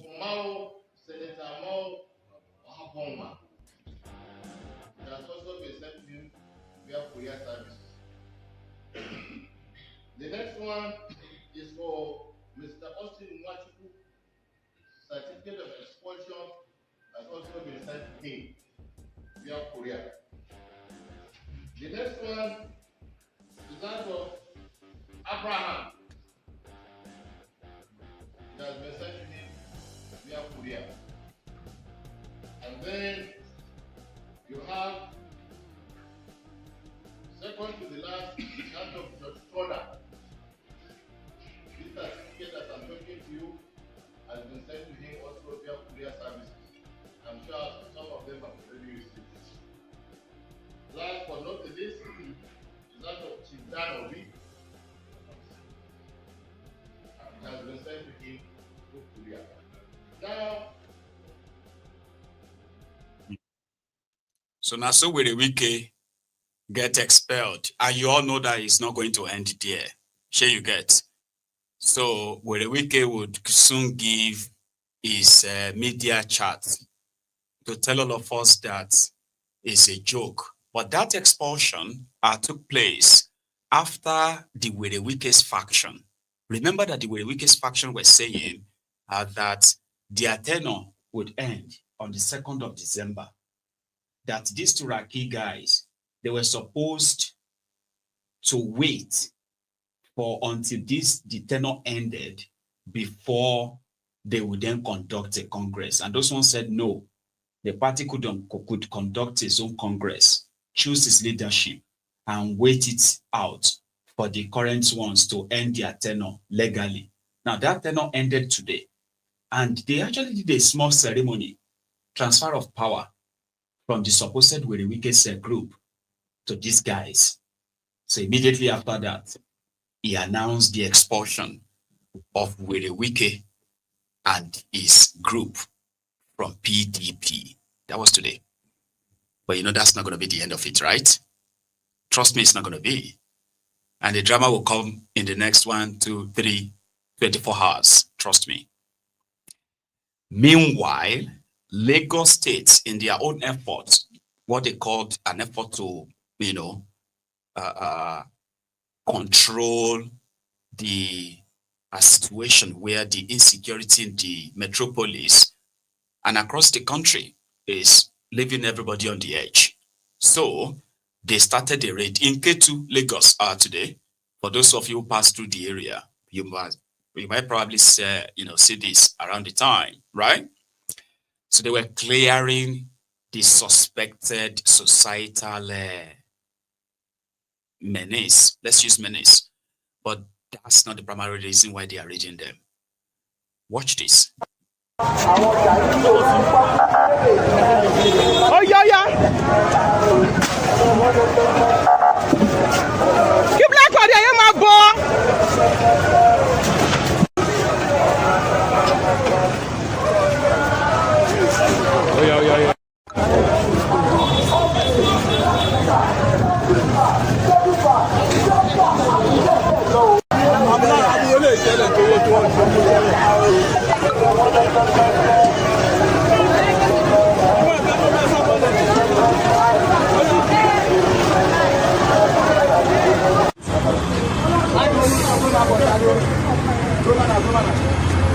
Gbogbo ẹ má kó dọ̀tí tẹ̀lé wa jàre. Má kó dọ̀tí tẹ̀lé wa. Ó yá. Ó yẹ kó gáàdì wèrè ẹ sínú ilé ọ̀hún yẹn ni.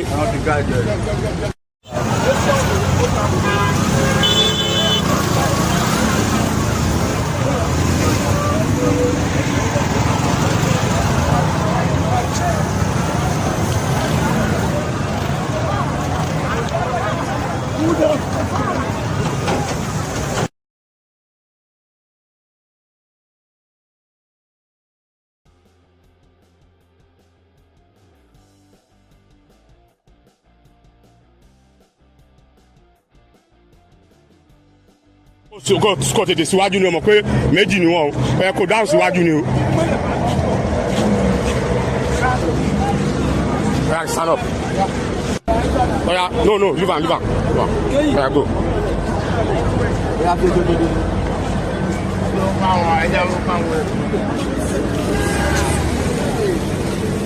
Oya, carry your money. Oya.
I mean, come to think of it, it shouldn't have actually gotten to that level, because if you look at them, you say they are Nigerians, right? And they are supposed to be treated even better than that. Usually evacuation like that is done by, like a special ministry that has provided facilities to care for them and all of that. So when they remove people like that, they don't remove them simply because they are beggars. They could be suffering from a lot of things and be treated as citizens. But you and I know that is not how the government treats you. I mean, you saw it in the video. They are treated like they were not Nigerians. Because if they were Nigerians, they won't be on the street begging like that. But we all know the reality, right? And then we all know the part of Nigeria most of them actually comes from. I'm not saying all of them, most of them. Now, there are many of them who are like suffering from serious mental disorder. And there are many of them, or indeed from experience, who are actually like moles for criminals, informants, and the rest of that. I get it. How do you work that out? It's by having a system that actually cares for them, not just to remove them from the street. And once they take them to their office, they lock them up. They will lock them up for maybe a few days, and they will release them again, and they will return back to the same place. And everybody will just pretend that everything was fine until one day when they will carry camera like that and be recording, picking them up. Picking them up for what? Severally, they've been deported too. Nigerians, so they've been deported. Lagos have deported some of them back to Kwara, Oshun. Even Yorubas have been deported from Lagos, you know, by these guys. There is no real provision. So when they take some of them out of Lagos, when they get to the junction of Oshun or Ogbomosho, somewhere around there, Kwara, they will drop all of them. And those ones will follow the next truck coming back to Lagos. They will hop on the next truck. They are back in Lagos in the next 24 hours. Meanwhile, the government will tell you, we have cleared the streets, we have cleaned Kinikon and the rest of that. The cycle continues. You know, it continues. Somebody's already telling them, asking them to go to a cotton roundabout. They are everywhere, you know, because there is no provision to actually care for them. Government will never care for you. Government will not care for those of you who actually like working, paying taxes, living inside shelters, right? They didn't care about you. You have no water. You don't have light. You have no good, good road, no good health care. And now you are battling insecurity, yet you are paying taxes. They don't give a damn about you. So now them go come make provision for destitutes, homeless, to take care of them medically and care for their mental health. If they tell you, say people with mental health deserve to be in a healthcare system where they are being cared for, it's the responsibility of the state. Some will tell you that it's the responsibility of their own families. Where would their families take them? To their homes? To be doing fasting and prayer? If there is no provision and help from the state to actually help them. And guess what? Many of these people that you see who are destitute in that contraption today, they are those ones who have gotten to that breaking point. You are still able to, to knot your tie, put on your suit. Even though things are not easy, but you are handling it. You are still keeping everything under control. There are people who have lost it totally. They couldn't keep it under control. But because society is a society where only a few people actually notices and care. Because it's like everybody needs help. Everybody needs help. It's like dog eat dog. That's where government comes in. If you roll out trucks to pick up destitutes, there should be a system that accesses them, checks them, and a system that wants to permanently remove them from the streets. But there is no system to permanently remove them. As more people are falling into poverty, families are breaking apart, children are becoming homeless. This has been happening for so long. More happening now. And there is no safety net for anybody. So if you may look at them and think they are doing something. That's absolute nonsense, rubbish, performative show that fixes nothing. Then you can add all of other excuses for them why they shouldn't and all that. I get it. I get it. Sometimes they say people deserve the leadership that they have, unfortunately. Because how do you describe this?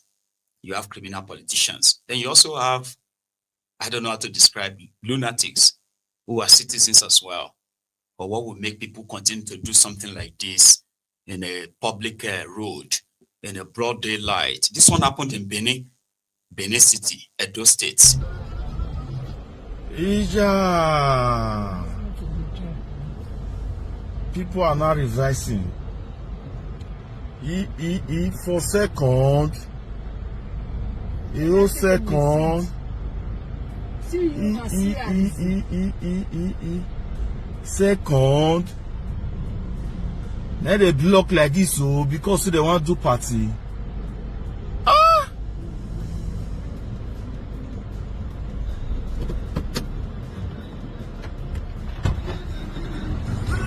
Second.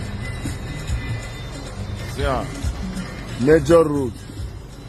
Major road, not a block like this. So, second, government, they need to come check this place. Second, along second, before Sapoba road, they all block road like this now. Car they reverse. Yeah, this second. Yeah, a bit on now. Edo State government, may they come check this thing, whoever they in charge. Yeah, second. You second.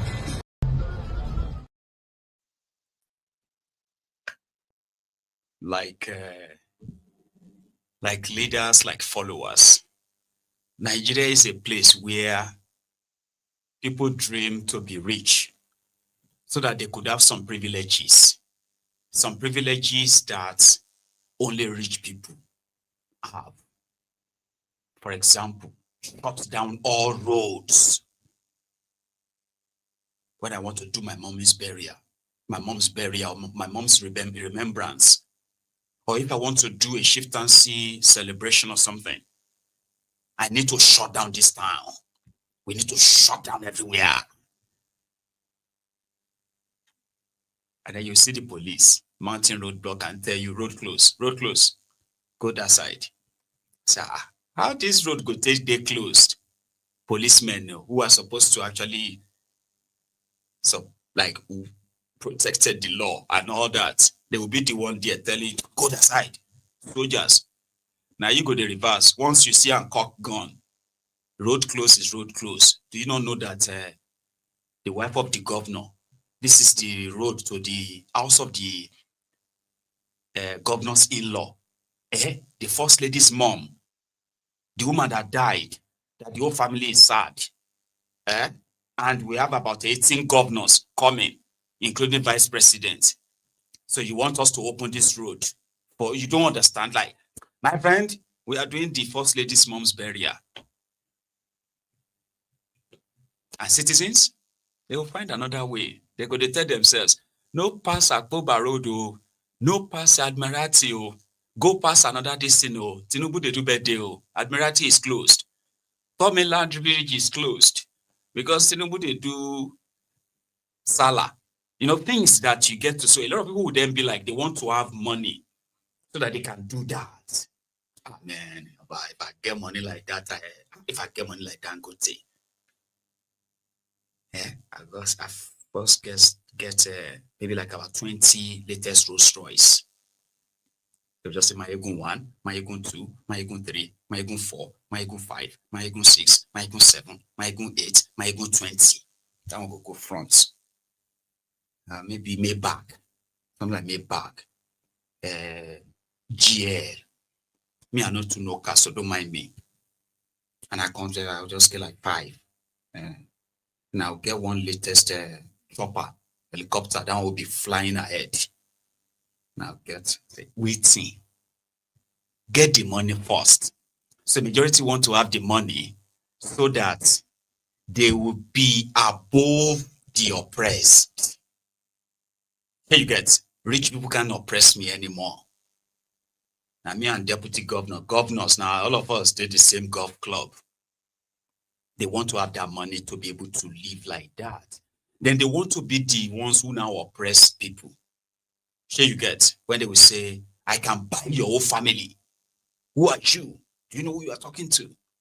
I can buy your entire family. I say, Baba, calm down.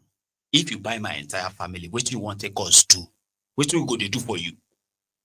What even makes you think like that? That you have so much money that you can buy anybody, I will buy your entire family. Say, waiting they make you think you need to buy my entire family. What do you want to take us to?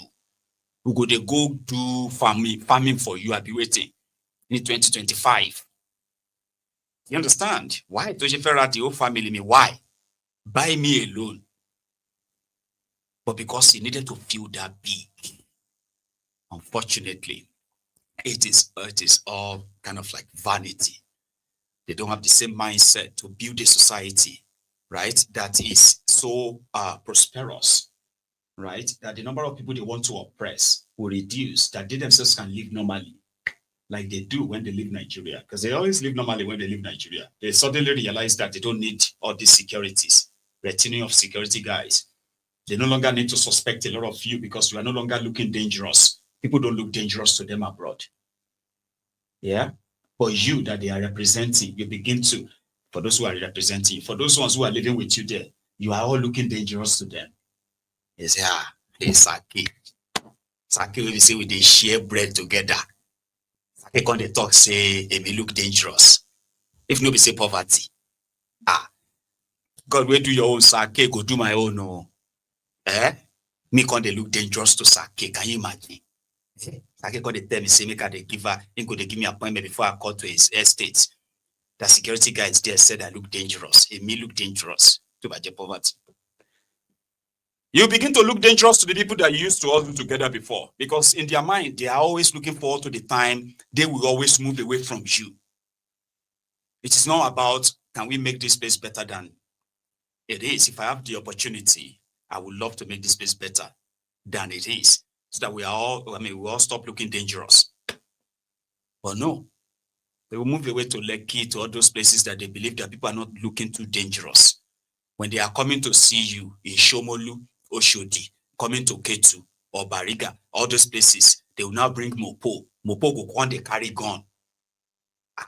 How person go they carry gun to go and see people where they grow up together? Are you that dangerous to him? He said, it's for protection. Protection from who?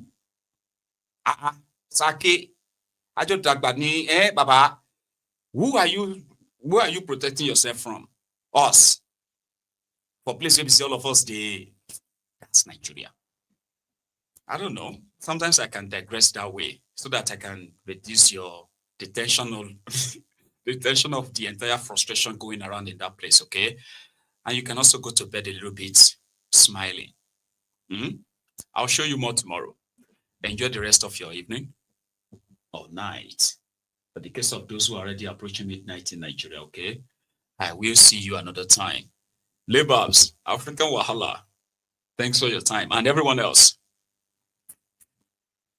good night.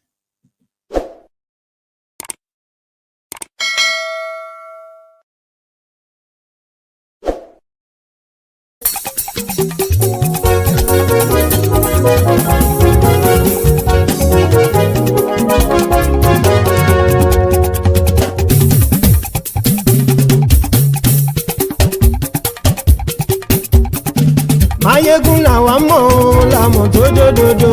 Mayegun Diary Ayíbi #1. Mayegun làwa mọ̀ làmọ̀ tó dòdòdò. Mayegun Diary Ayíbi #1. Mayegun ti dé o ọ̀rẹ́ ara ìlú. Mayegun Diary Ayíbi #1. Lórí Facebook, lórí YouTube. Mayegun Diary Ayíbi #1. Gbogbo bó ṣe ń lọ ni Mayegun já wa sí. Mayegun Diary Ayíbi #1. Àṣírí ọ̀jẹ̀lú kì í bò níbẹ̀ o.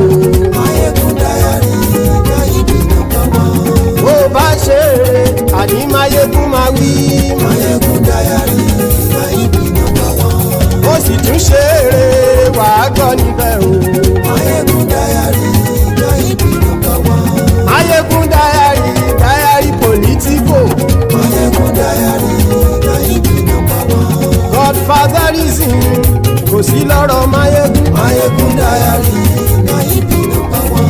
Ẹ farabalẹ̀ sẹ́ o kẹgọ́rọ̀ lẹ́nu o. Mayegun Diary Ayíbi #1. Àní Mayegun làwa mọ̀ tó dòdòdò. Mayegun Diary Ayíbi #1.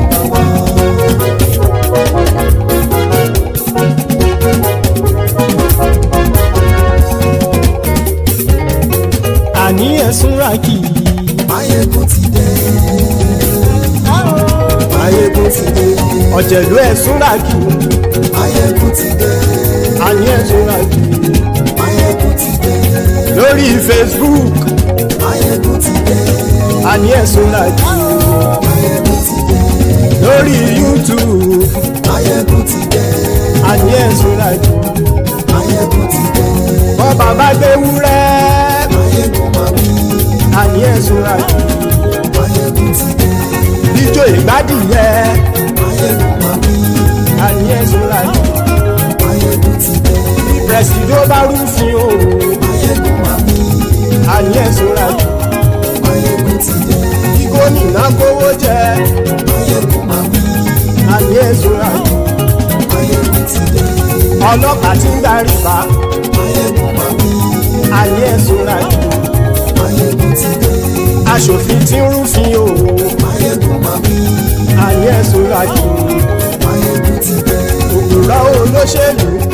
Máyégún máa wí. Àní èso àjò. Máyégún ti dé. Ọ̀jẹ̀lú ẹ̀sùn ràkì. Máyégún ti dé. Àní ẹ̀sùn ràkì. Máyégún ti dé.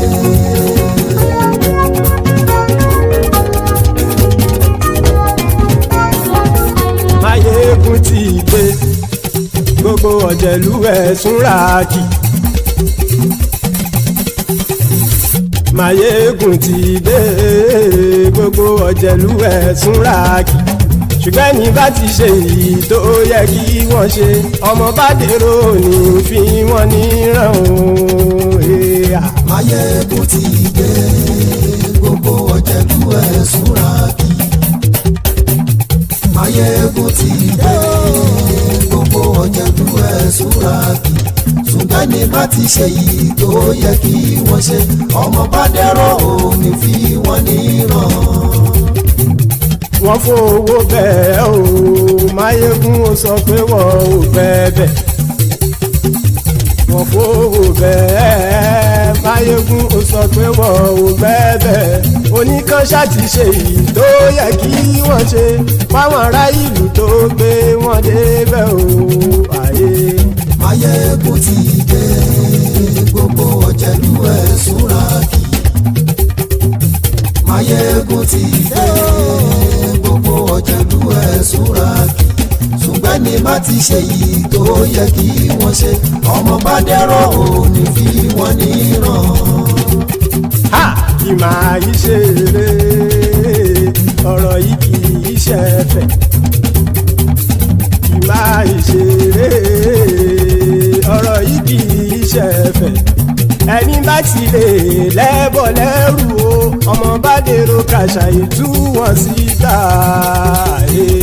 Máyégún ti dé.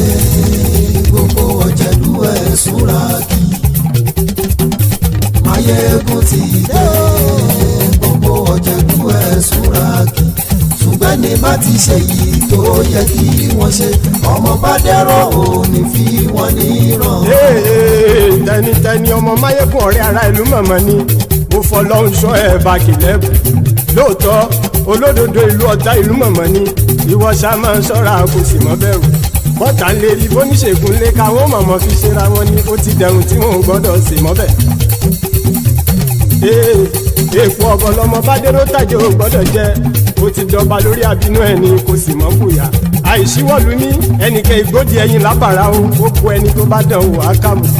Máyégún ti dé. Gbogbo ọ̀jẹ̀lú ẹ̀sùn ràkì. Máyégún ti dé. Gbogbo ọ̀jẹ̀lú ẹ̀sùn ràkì o. Ẹni bá ti ṣe yìí tó yẹ kí wọ́n ṣe, ọmọ Bádérò ní fi wọ́n níran o. Máyégún ti dé. Gbogbo ọ̀jẹ̀lú ẹ̀sùn ràkì. Máyégún ti dé. Gbogbo ọ̀jẹ̀lú ẹ̀sùn ràkì. Ṣùgbọ́n ní bá ti ṣe yìí tó yẹ kí wọ́n ṣe, ọmọ Bádérò ní fi wọ́n níran.